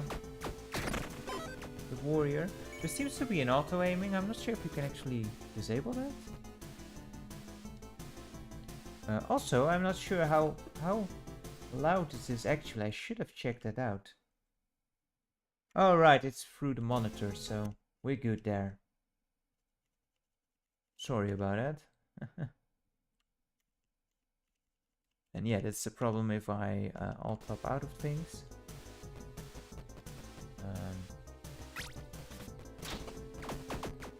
It will pause because, you know, it loses focus. I basically have my game routed to a emulated screen because I only have the one screen. Yeah, we could use a different weapon, I suppose. Let's see what we get. Anything good? This looks like a warrior weapon. A pole arm. Does a lot more damage. That's good. Plus 10% attack speed. Nice, nice. A flail is nice because it goes around you, I think, but doesn't do as much damage. Yeah, let's go for the axe here. Or polearm. Let's grab this one. And we can select it like so. Oh wow, look at that. Seismic wave there. Another key? Or buy items. How many money do we have? We only have 30. Let's see what we have. Plus 1 heart. That's what we want to see. What's never been cover 1 heart when you're being attacked. Yeah, I think that's an easy one for us. Or this one, but it's the same in it. What's the difference? Oh wait, this is a ring and the other one is a... Shame we don't have enough for both. Oh well, this one it is. More agility or dexterity, please. Yeah, our attack speed is a bit slower, but we are doing a lot more damage. Let's get some goodies. And we can multi-hit now, so that's cool. Use the key and get a bunch of gold. Right. Well, we are a fighter type, so might as well use another key here. I think it's always good practice to keep one key.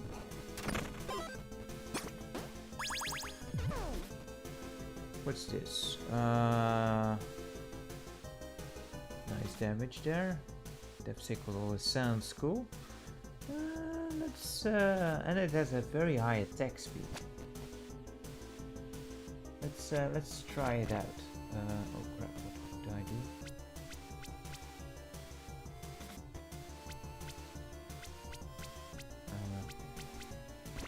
Oh, there we go.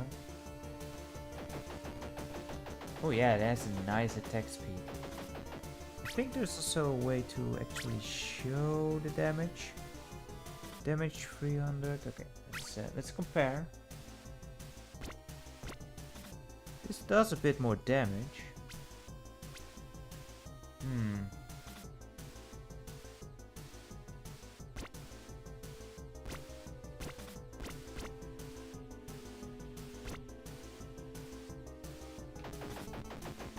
This looks cooler, yo. So yeah, let's keep one key for a possible event door. Because usually when I find an event door, then you know, that's basically it. Because I don't have enough keys anymore. It will get more difficult, guys. It will get more difficult. Another perk up. Cool. I'm not sure how you guys enjoy these kind of games. I find them very fun to, you know, have a go now and then. I think increase attack speed sounds really, really neat. You can also do a reroll, but you know, if you see something that you like, might as well. What do we have here? Some gold or +1 to all stats. Don't mind if I do. I think that does only count towards one stat for a level up. But you know, it's still nice. Oh wow, that eats right through him. Yeah, the attack speed on this thing is nice.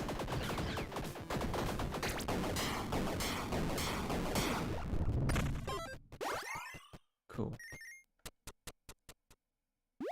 The same goes for games like Vampire Survivor, which I also enjoy now and then. Why did I get a soul heart? I don't know. There's another soul heart, or should I get? I'm going for the dex because soul hearts are temporarily. If you take a hit, then your soul heart gets eaten, and there's no way to recover it, so it'll be gone forever. So let's just go for gold. Dices. Oh crap. Dices sound like gambling. But yeah, like Vampire Survivors, also really fun. But you know, that's even more casual than this. Here you actually need a bit of skill. In Vampire Survivor you just walk around and destroy everything, which is a great feeling. It's awesome. But this offers a bit more gameplay. But I like both. Okay, so here's different people, and they usually give you different things, or well, rarely give you things. Do I want to buy a bomb? No, I've got 5, so we're fine, we're fine. Okay, so don't help us.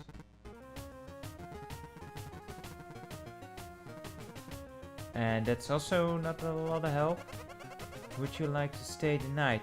Now, you might think that this will replenish your health. It does not. It actually refreshes the inn and the patrons here. So that's not something I am interested in.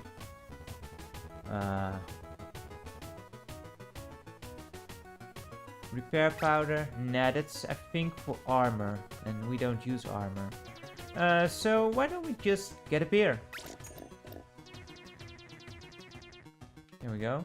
And a beer will gives us make us tipsy, which gives us a damage increase, but it's only temporary.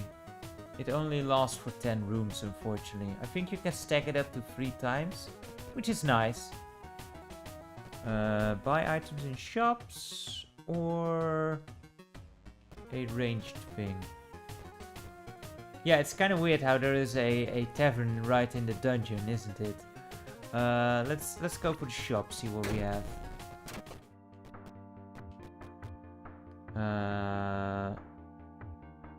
Base range damage. Does that? Is this range damage? It's what I don't know. That's a potion. That's also a one-use item. There is a perk where you can have like where potion effects are permanent. If you have that, then these potions become super powerful.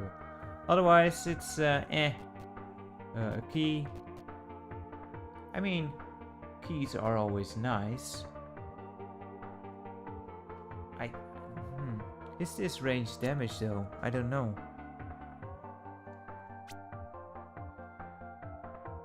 It says physical slash, so I don't think this is actually range damage. I've never played Blackrock Depths. Is this also a dungeon crawler kind of game? Let's go for more dexterity. Pretty sure dexterity also ups the attack speed, so that's cool. Variety of rewards. We only have the one key, so let's just go for the dice, I suppose. And this weapon eats through enemies like it's nothing. What's this? Allows rerolling.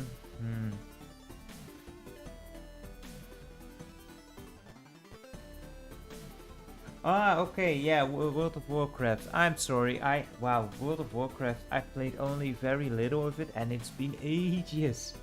I think around the time of, what was first expansion, something Crusade. Yeah, so you can reroll the perks one more time. We can go to the blacksmith. Yeah, let's go to the blacksmith and upgrade our weapon, I guess. Yeah, the Burning Crusade. So yeah, it's been a while since since I've been to the world of what was it called? Asimov? Something? I don't know. Azeroth, that's the name, right? Azeroth. Kaizo just opened the door again, and that makes it immediately chilly once again. So yeah, we upgraded our weapon, and that gives a nice bonus to the attack power through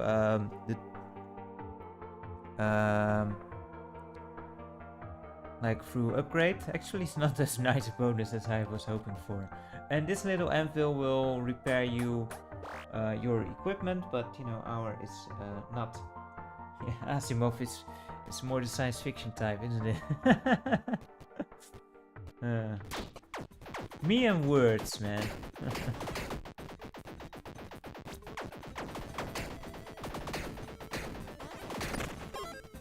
And yeah, we're eating through enemies now, but in later levels this weapon won't do. Enemies at close range. That kind of stacks to the one we already have, doesn't it? Critical hit chance is always nice. Infusion effects are permanent. Alright, we haven't run into an infusion yet, but that is kind of like potions, so I think we want that one. It's more like elemental damage type that get infused into your weapon. And here's one extra heart container. That sounds cool. Man, look at the damage.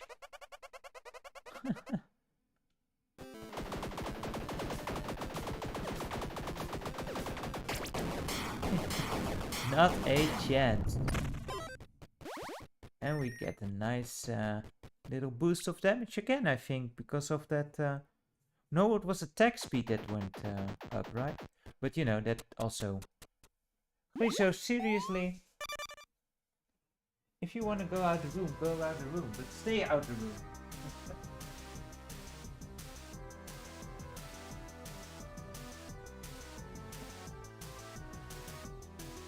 What do you want to do? What do you want to do? I want treats, huh? Let's see, what we got? Bombs or gold? Gold, obviously. Because we've already got 4 bombs. And gold is gold.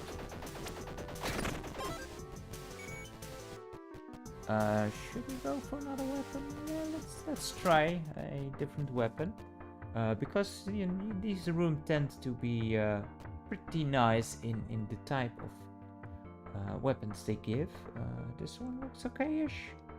Parry, unsuccessful dodge, shoot an empowered attack. Not sure what that does, but that sounds interesting.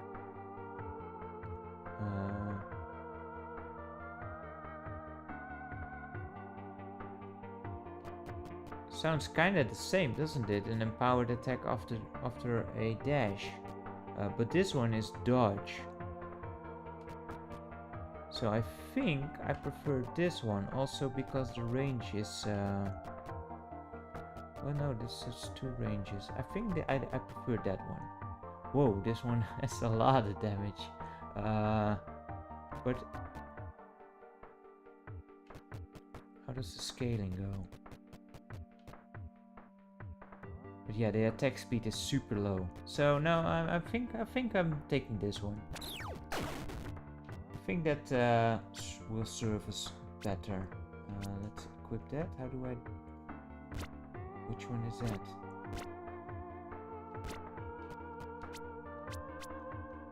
Oh, there we go. Equip. Also damage like... Yeah, that's an increase, I think. Yeah, look at I mean, our attack speed is a bit lower in this one, but didn't even see the empowered shot. Oh well, it'll work out, I'm sure. I guess one shot after your dodge or dash is more powerful. Nice key. Another little inn here. Let's go see what they have here. What do you want, buddy?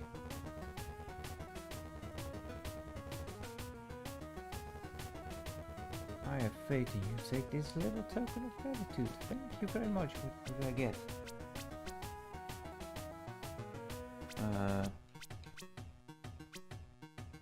What do you give us? I don't know.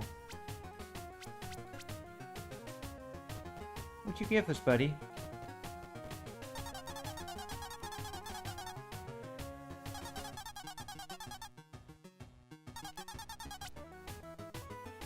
Red dice? I'm not sure what a red dice does, so no thank you.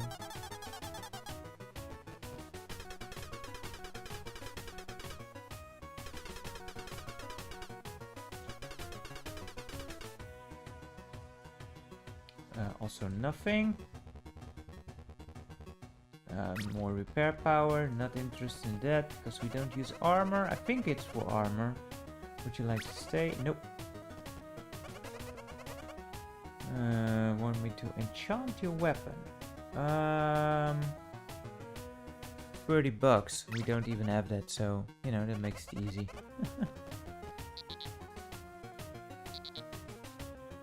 Also $30, so illegal gun parts. Nope.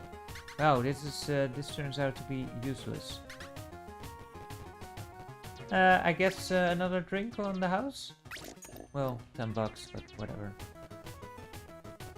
A treasure rock needs a bomb or just gold. Gold.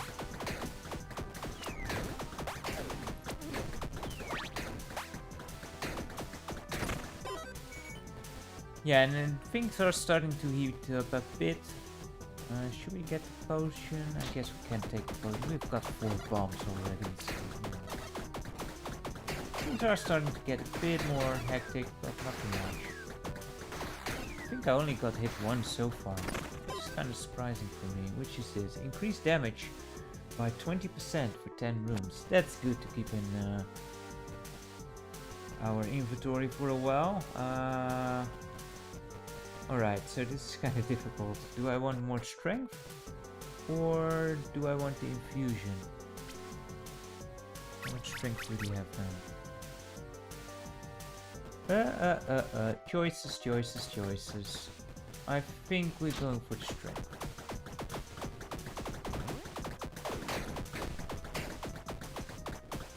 And hopefully there will be more infusions down the road. Another upgrade thing, that's good. If I can afford it, hopefully. Barely.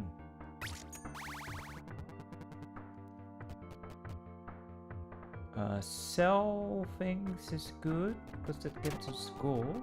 Let's see, what can we sell? We don't need this anymore. Oh, did I do the wrong button? Of course I did the wrong button. Damn it. You can't rob these people, by the way. Like in some of these games. There we go. And now, just to be sure, what is our damage like? If we equip this. Yeah, it's a bit lower. Oops. And what about this? Also kind of lower. So yeah, let's...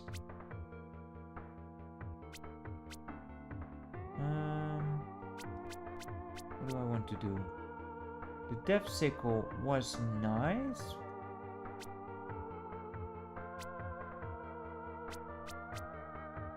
this one has kind of a property of like if there's multiple enemies. So I think I'm actually going to get rid of the Death Sickle here.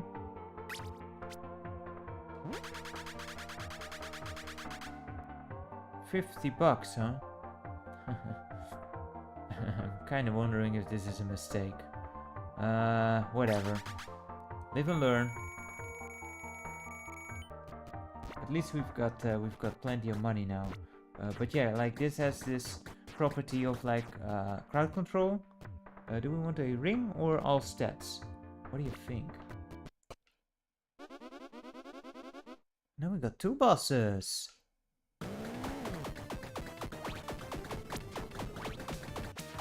Yeah, the Death Sickle did more work, but you know, these things are also getting more powerful. Maybe I did make a mistake. Oh well. As I said, live and learn.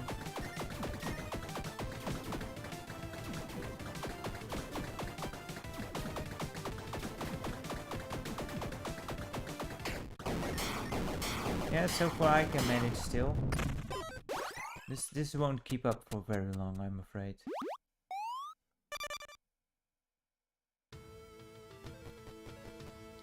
Another key is always good, or a chest with a variety of rewards. Nah, we go. Because, you know, knowing my luck, there's just a bomb in there. So hard? Nah. Let's bomb this place up and go for another strength. Because I think our weapon does scale off of strength, so, you know, having more strength is also good. I think it's scaled off of, what was it? Strength and dexterity? Yeah, both, but more on strength. Intelligence is not too useful to us. Or a consumable. I don't know. Let's go for the consumable, I suppose.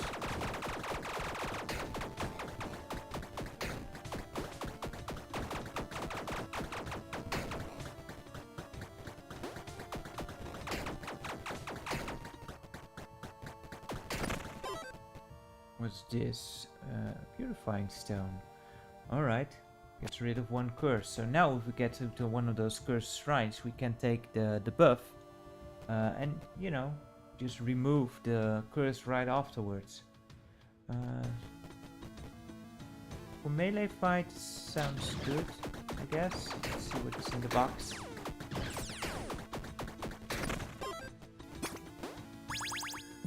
What do we have? +1 armor. We don't use armor. Auto repairs. Yeah, this is useless to us. Oh well, we can sell it. Well, let's give it another try, I suppose.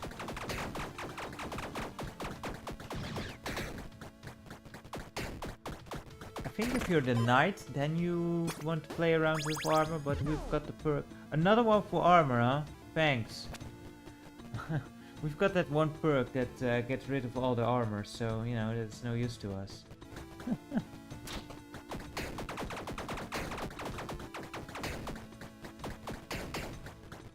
suppose we won't have any money issues for a while. Go. What's this? Multiple potions? Or a variety of... What's with all the keys? I'm running out of keys at this rate. Also out of space in my inventory.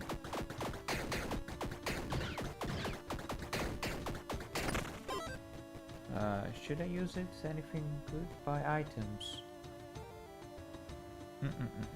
Please, what are you doing? I think I want to see what's in the shop. Infuse weapon with fire permanently. Are these... Look at this. Look at this. This is awesome. Yes. Yes. Let's use them.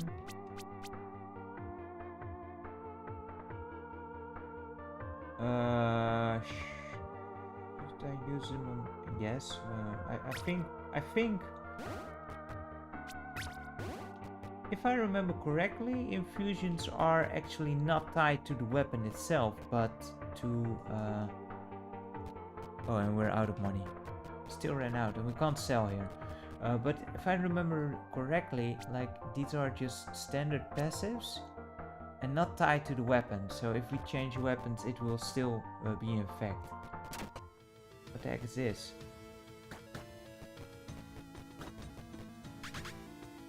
Take a rest. Yeah, sure.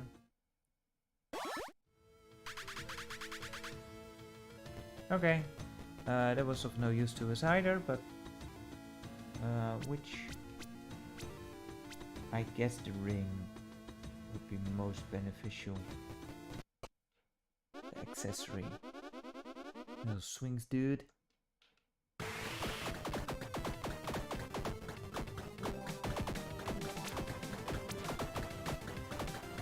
Again, you have some iframes, so you can dash through attacks, which is pretty much required here.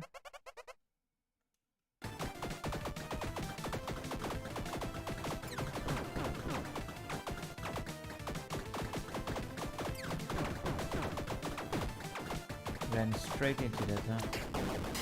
Awesome set. Oh well, it was just so hard. What's this? Take more critical chance. Phew, sounds good.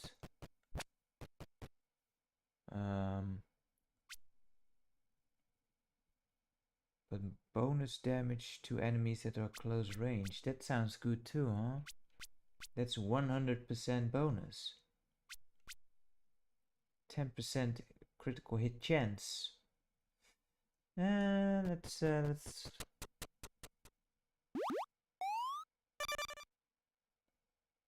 unless you have a very fast weapon. More strength, nice.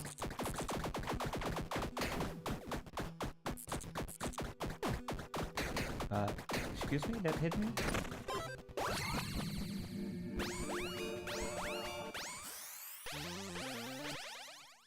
For the minute damage per room, yeah. Okay. That's again that close range thing. Gain 5% increased damage when you complete a room. Resets each floor. That does mean that you have a lot of extra damage at the boss. Yeah, I think I will take that. Every time you go, you get a level up, you do get 1 heart. Not a full refill. Let's see, it's another awesome weapon here. Extra base damage. A lot of range on this one. What's this? BB, that's good. But nothing special otherwise. That looks like a bad scaling weapon for us. How much? 1410. So yeah, the first weapon seems... Oh well, we got a relaxed buff from that oasis. This one seems the best choice for us. But how good is it actually? I don't know.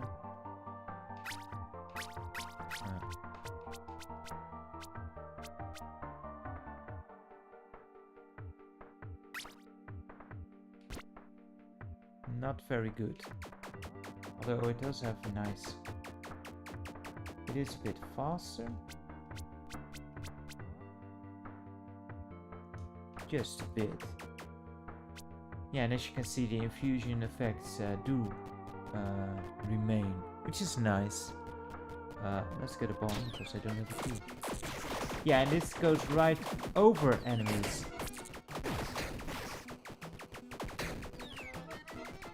What's with the music? Yeah, worst weapon yet. Get out of here. That was terrible.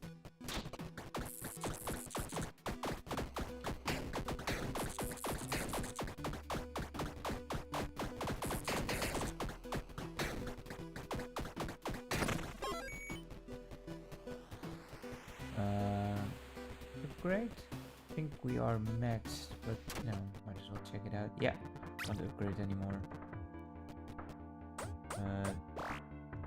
Also, we have no money to upgrade even, so you know. Let's get a key.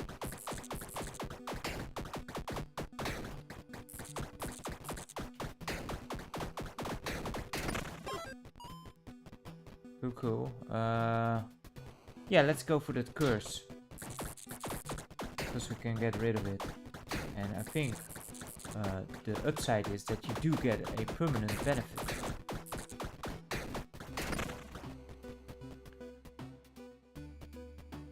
So, permanently increase damage dealt by 10%, that's nice. Inflict the curse, -1 bomb found.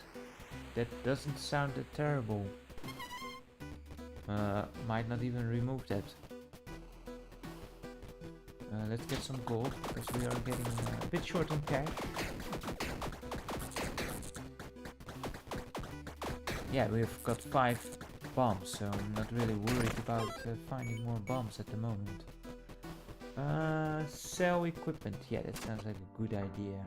Let's see, what can we sell? We can sell the dice. I end up forgetting that they even exist anyway. Oh, we can't sell the dice, okay.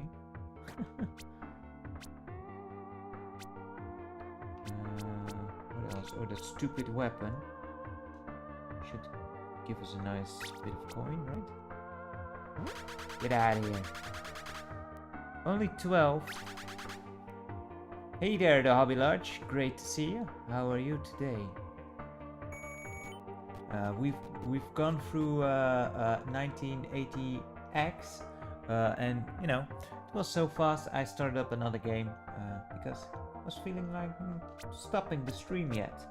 Let's see. Oh yeah, we got all this armor crap that we don't need because I decided that I'd go without armor. Could have been built like a fort, but nope. Seth decided armor was not a thing he needed this run.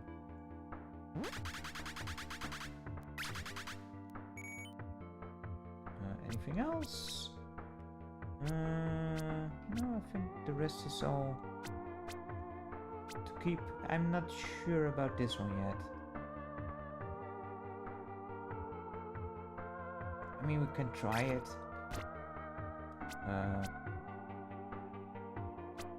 I mean, it's yellow, it looks pretty. Let's just go with it. How much does this give me? $5? Well, okay. No, actually, I mean, it's just $5, then screw that. Weapon? Let's try another weapon.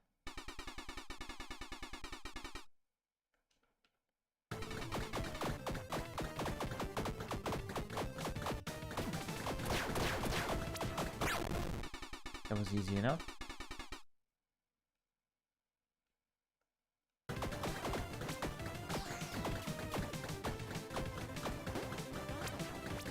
Where'd you go? Oh, outside.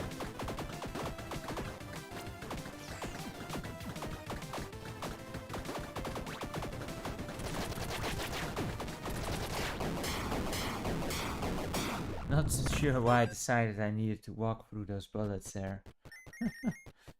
Usually another thing I would recommend, don't do that. Range, nice range, plus 25 base damage, that sounds cool, but scaling is pretty terrible.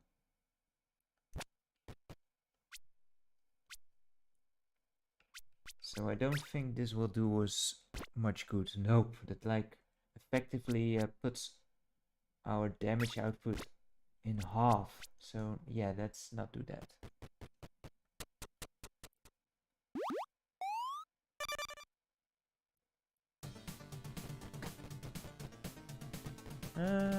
Well, we bomb or I only have the one key. Let's see what happens now that we have that curse for finding one less bomb. Because I'm not sure what it actually does. Like this. That mean like normally there would spawn 2 here, now there's only 1? Yeah, I think that's exactly what it is. More strength. Plenty of bombs anyway. So yeah, this curse is no big issue then. Oh. Lisa keeps doing stuff with the mouse now. So my game is getting a bit confused. Like, are we using the mouse or the joypad? What do you want? Make up your mind, buddy.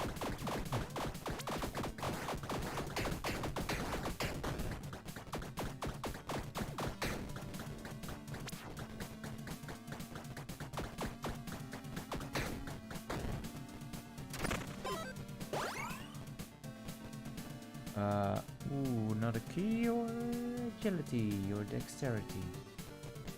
I tend to just go crazy for the stat points. Because those perks, they are so powerful.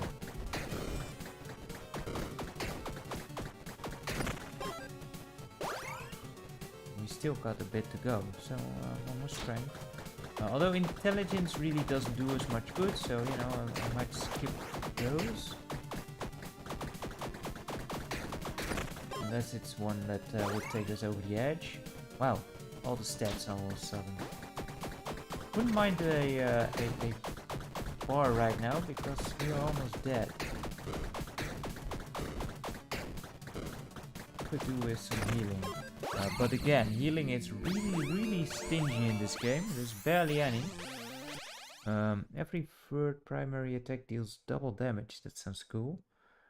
Plus 1 strength proficiency. That sounds good. 70% increased damage right now. Yeah, I think that is... Yeah, let's do that. Buy items, we've got 64, so let's see what we got here. What's this? Spawn a mana star. We don't need mana. That's no good to us. That's also no good to us. Base melee and range damage per dexterity. Now that sounds pretty sweet. Because we've got a whole bunch of dexterity, right? Yeah, 12.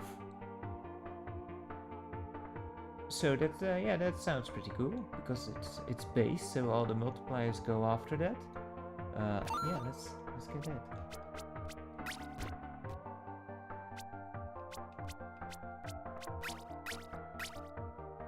Yeah, I think our damage is coming along quite nicely.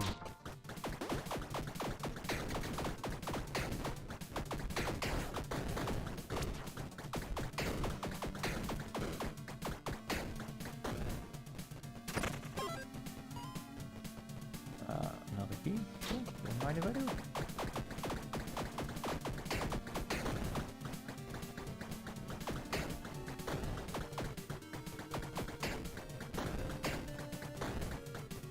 Yeah, I got your tricks now with your exploding bodies. A random magic weapon, that's no good. Or another accessory. Well, we just got an awesome accessory. Oh. Maybe we can get one that does some actual healing? That would be nice. To put on sometime.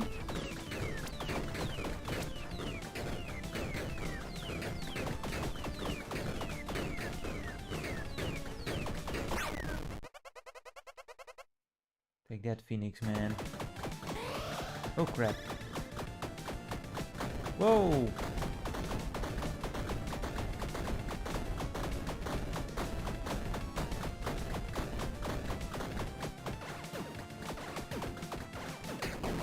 That one got serious all of a sudden, holy crap. Plus 20 to strength, holy crap. Yeah, now I'm not sure what does us more good. Let's see. Yeah, more strength definitely, holy cow.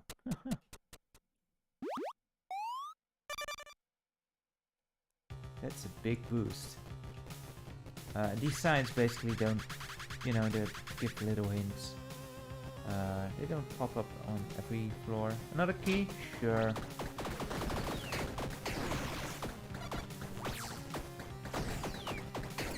And things are starting to get a bit more hectic now. And, you know, I have got quite a few like passive traits already. I guess I should finally use a key. So, you know, that makes the game a bit easier. But still, you know, it's me playing here. I'm not that skillful. It's so hard. Eh. Okay. Here's what it is. Oops. Went straight into that. But yeah, the perks that you, the passives that you get, +3 dexterity, don't mind if I do make a big difference as well. They give you a bit more attack speed, for example. You know, a lot of things. Let's go for another curse, because this bomb curse is really not a problem.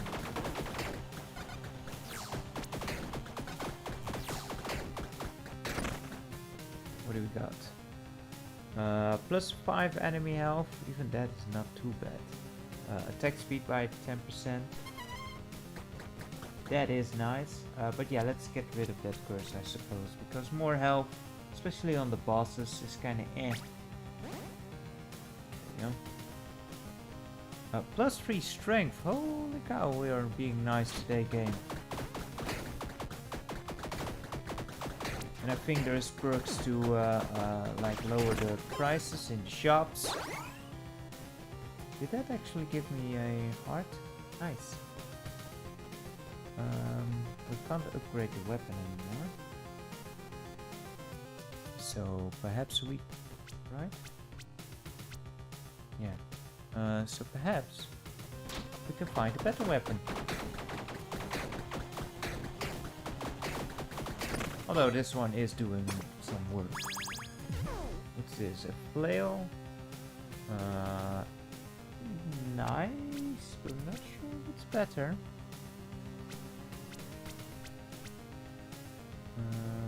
Let's see. How's the attack? Yeah, this is better. Look at that, that's nuts.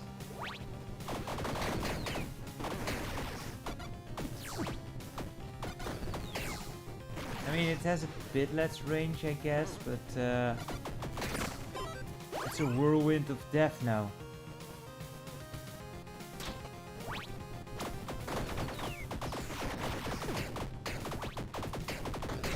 Still need to be careful. Did get hit there, I think. Another weapon. Yeah, let's try for another weapon, I suppose.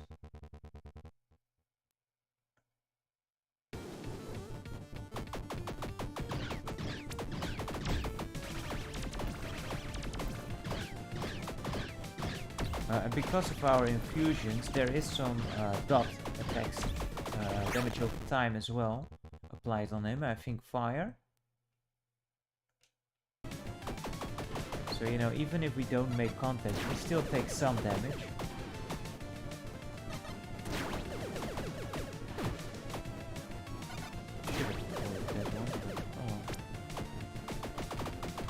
I keep forgetting there is a actual dash button to dodge attacks.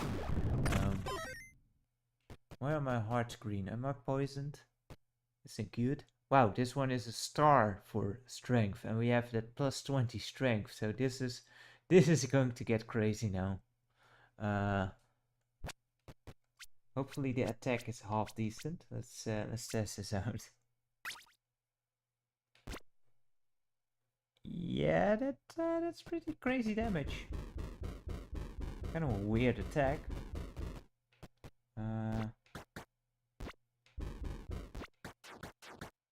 No, I kind of want the other.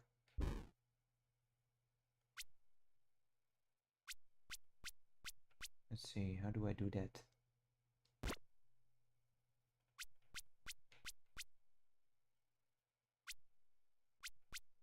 Yes, yes, Mr. Grimm, this is twin sticks.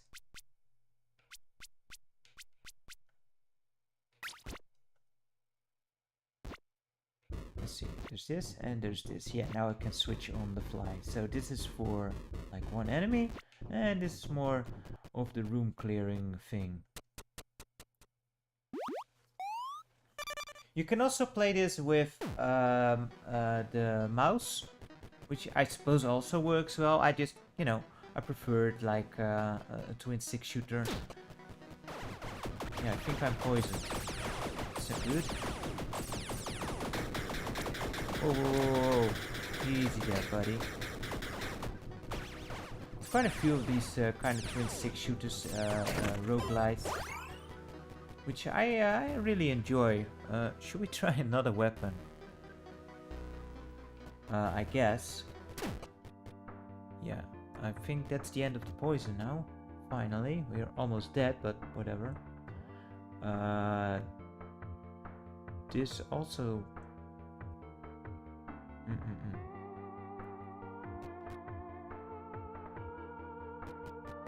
No.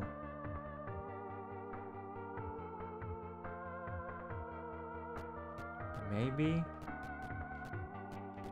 Like, they all scale good for us. This one scales the best, but... Deal 21 damage against dragons. Do we face dragons? I don't know. This one is... This one is elemental.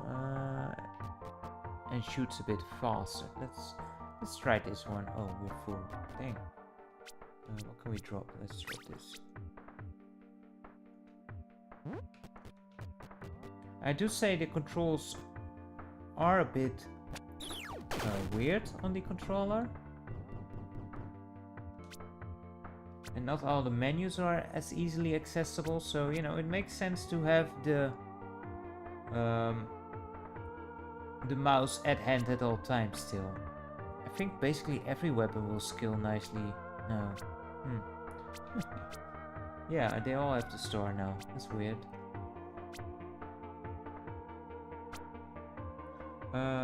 But which one was this? This right? This one? Let's... No, that's worse. That's way worse. Get out of here.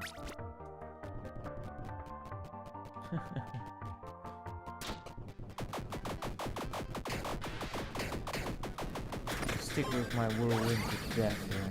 And another level up. Sweet. And for another perk. Damage rooms you've taken damage. Okay. Mace and flail weapons inflict bleed. When you defy death, gain 50% more attack speed for the rest of the room. We have that weird perk that gives us 3 extra defy deaths, right? So this seems to make the most sense. Although this also seems nice because I do think we have a flail weapon right now. But since we have the defy perk, this seems to be most sensible. Equipment item. Yeah, I'd still like to find something that might refill our health.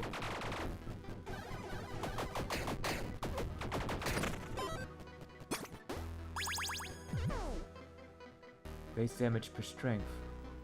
For the helmet. Are you kidding me? More?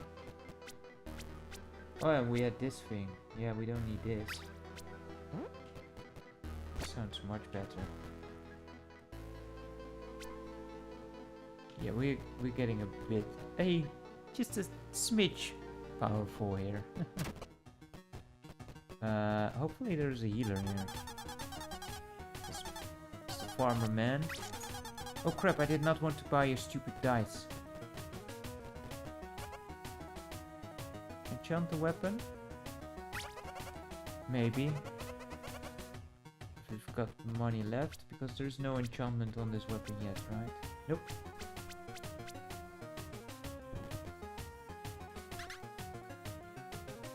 Yes.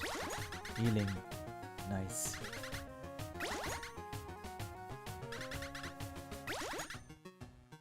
Yeah, it should be good.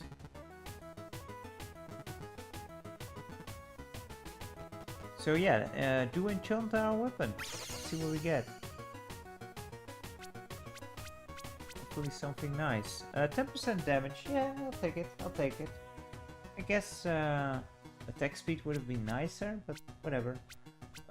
What does this stupid dice do? Reroll rewards in the next room. Could be handy, I guess. Let's see if we can get rid of something. quick drink the potion.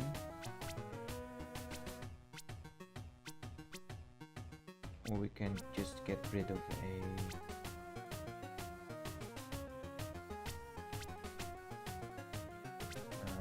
what's the least worth? I don't know.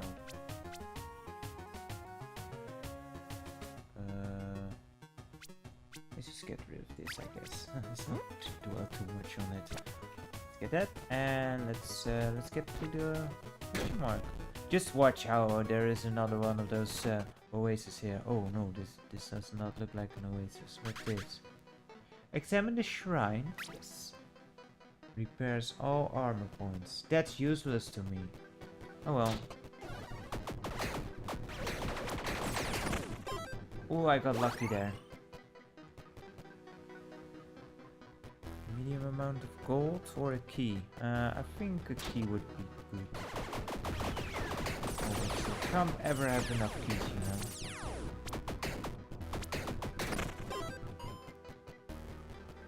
Another game that's just still amazing and just shows how much fun games like that can be is The Binding of Isaac. Like, it was cool and it's still cool, and I think I still have not seen all of the different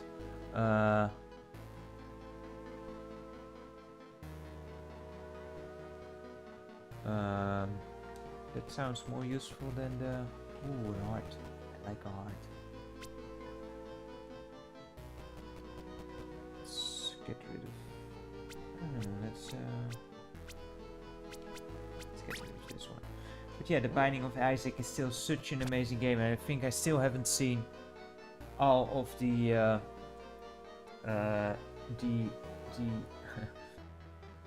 different items in that. And yeah, I can imagine I can imagine that game coming up in lecture. There's I'm curious what you make of that game.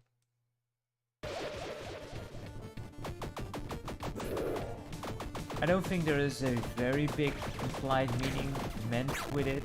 Just mostly, you know, use some things from the Bible just because. It would kind of be cool to hear how those interpretations actually come out.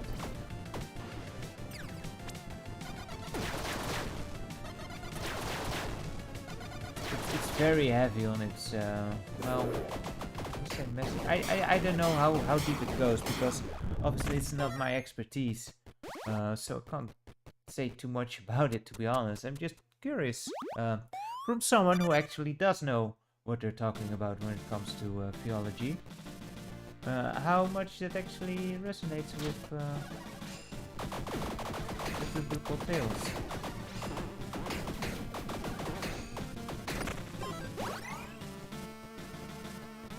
I can imagine like so many references just go way beyond my head as well.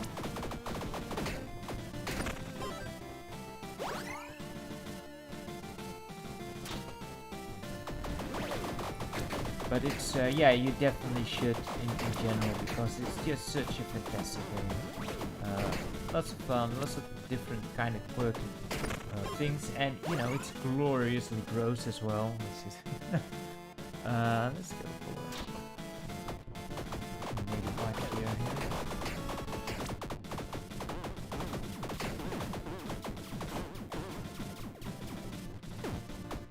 How did I still get hit there? What's this? Again with the freaking armor. Plus 3 dexterity seems nice,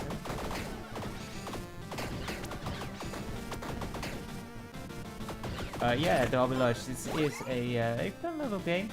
It's a recent pickup. I think it came out last year. Yes, and this is on PC, on Steam. I got this. Yeah, I think it came out in October or something. I don't know. I don't remember exactly. And it's just, yeah, real quick fun. And you can make it as hard as you want. Like, in most of these roguelites, you can challenge yourself.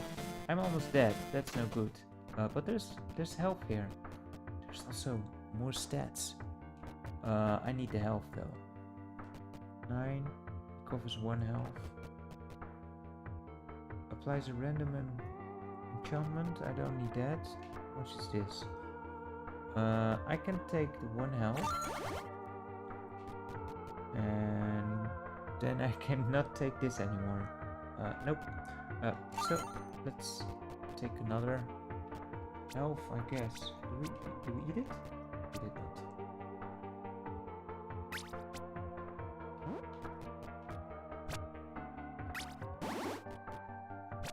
There we go. Upgrade our weapon. I think this one can still be upgraded. Yep. Oh yeah, but we now don't have any money left. Duh. Way to go, Seb. Also, this is the 10th floor, right? So I should be drinking this potion now, shouldn't I? Yep. Let's drink the potion. And let's see if we can get another cool potion for the end boss. Because we all know how that goes in RPGs. You stock up on potions and then you totally forget about having them. Increase critical hit chance for 10% for 10 rooms. Yes. Yeah. Dose me up, buddy. Let's go. Oh, we're already there. Okay. Let's go to our... Does it make a lot of difference? No. Actually, well, a little bit. It does. But I think this attack speed is so fast that it makes up for it. Yeah, let's go for another weapon, I guess. And let's face death.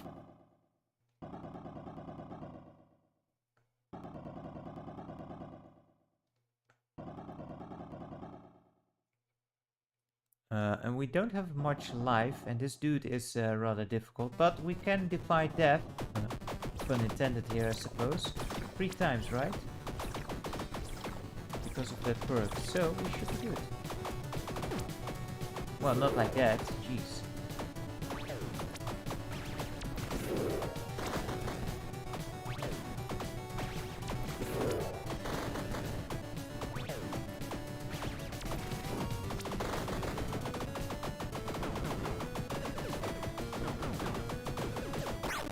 Awesome little tune as well, but now he's getting really pissed.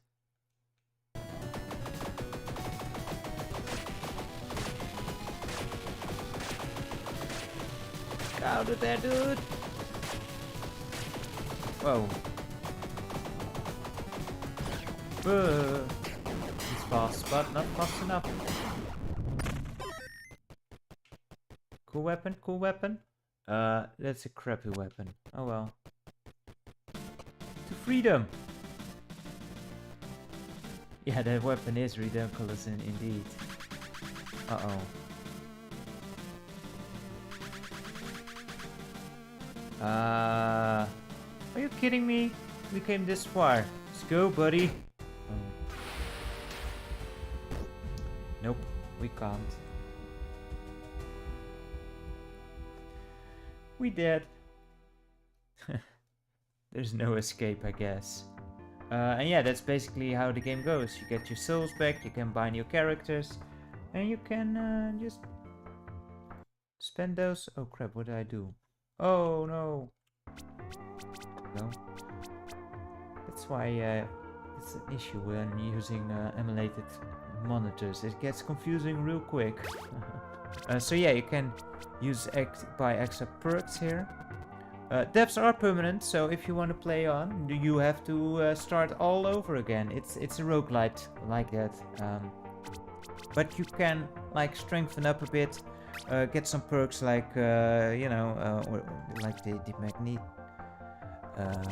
magnetism. As you see, I did stock up on a bit, and you can get gifts, like something you can bring into the dungeon. You can only take 1 item. And there's different characters you can unlock. You know, you can unlock the what's this? The bandit. Cool, sounds cool. Oh, that sounds exactly like what I need. The dude who finds extra gold. I love gold. And you know, you have different playstyles like that. And some I think are really fun. I like the warrior. It seems very overpowered. But something else you can do. Friso, let me demonstrate here, man. This is here, the Cinder. This allows you to handicap yourself and make it slightly more difficult. Marked for death, you take 1 heart extra damage in the second phase of any boss fight. So if you do that, you make the run a bit more difficult. But you also, I think, allow for some more benefits. Let's see. Does it say anywhere? Current streak? No. I don't have streaks. Yeah, I think you just get more souls, probably. And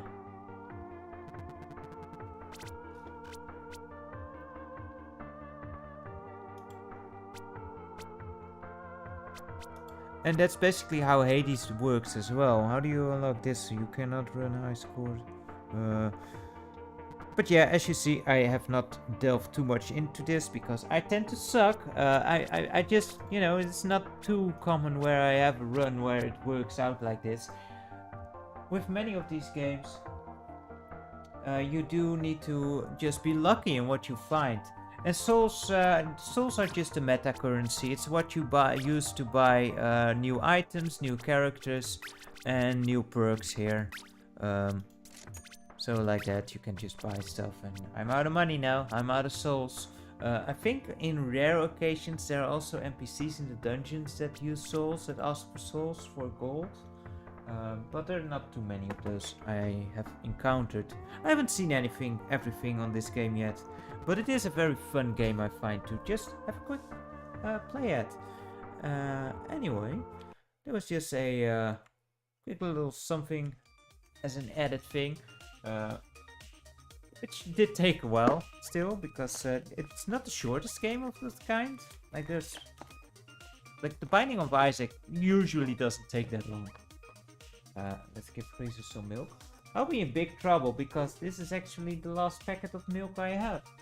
So there will be words this week, I'm afraid. And I don't actually need to order anything else, Freezer, so I don't think I will actually get you any new ones next week. I'm sorry. But yeah. Yeah, it's coming! Look! So he'll be grunchy all, or grumpy I should say, all week. But oh well. Them's the breaks now. But yeah, I'm not sure if I will be streaming on Sunday. Maybe earlier.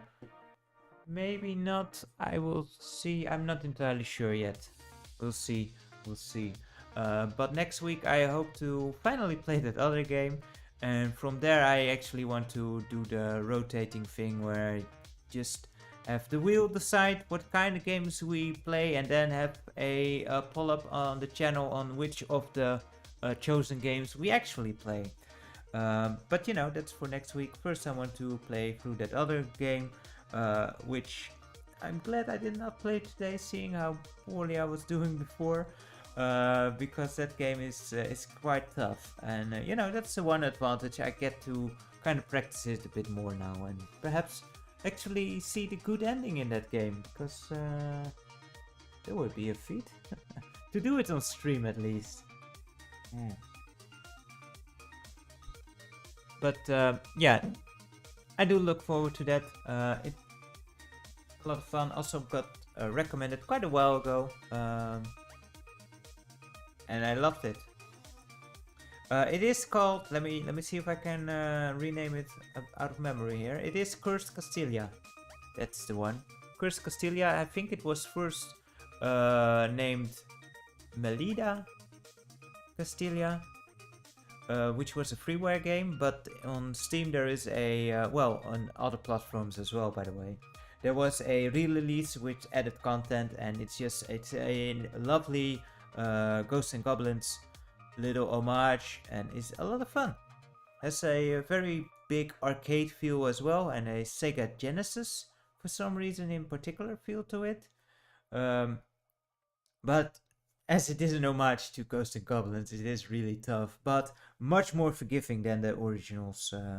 Luckily, at least here you can infinitely continue if you die, which I probably need, especially when doing it on stream. It's much harder to focus. But yeah, so that will be for Wednesday. I'm not sure yet for Sunday. Maybe a Commodore 64 stream, but I because the Hobby Lodge is going to host a quiz, and that's a lot of fun too. And I don't really want to divert from that, and I just want to check it out myself too, I guess.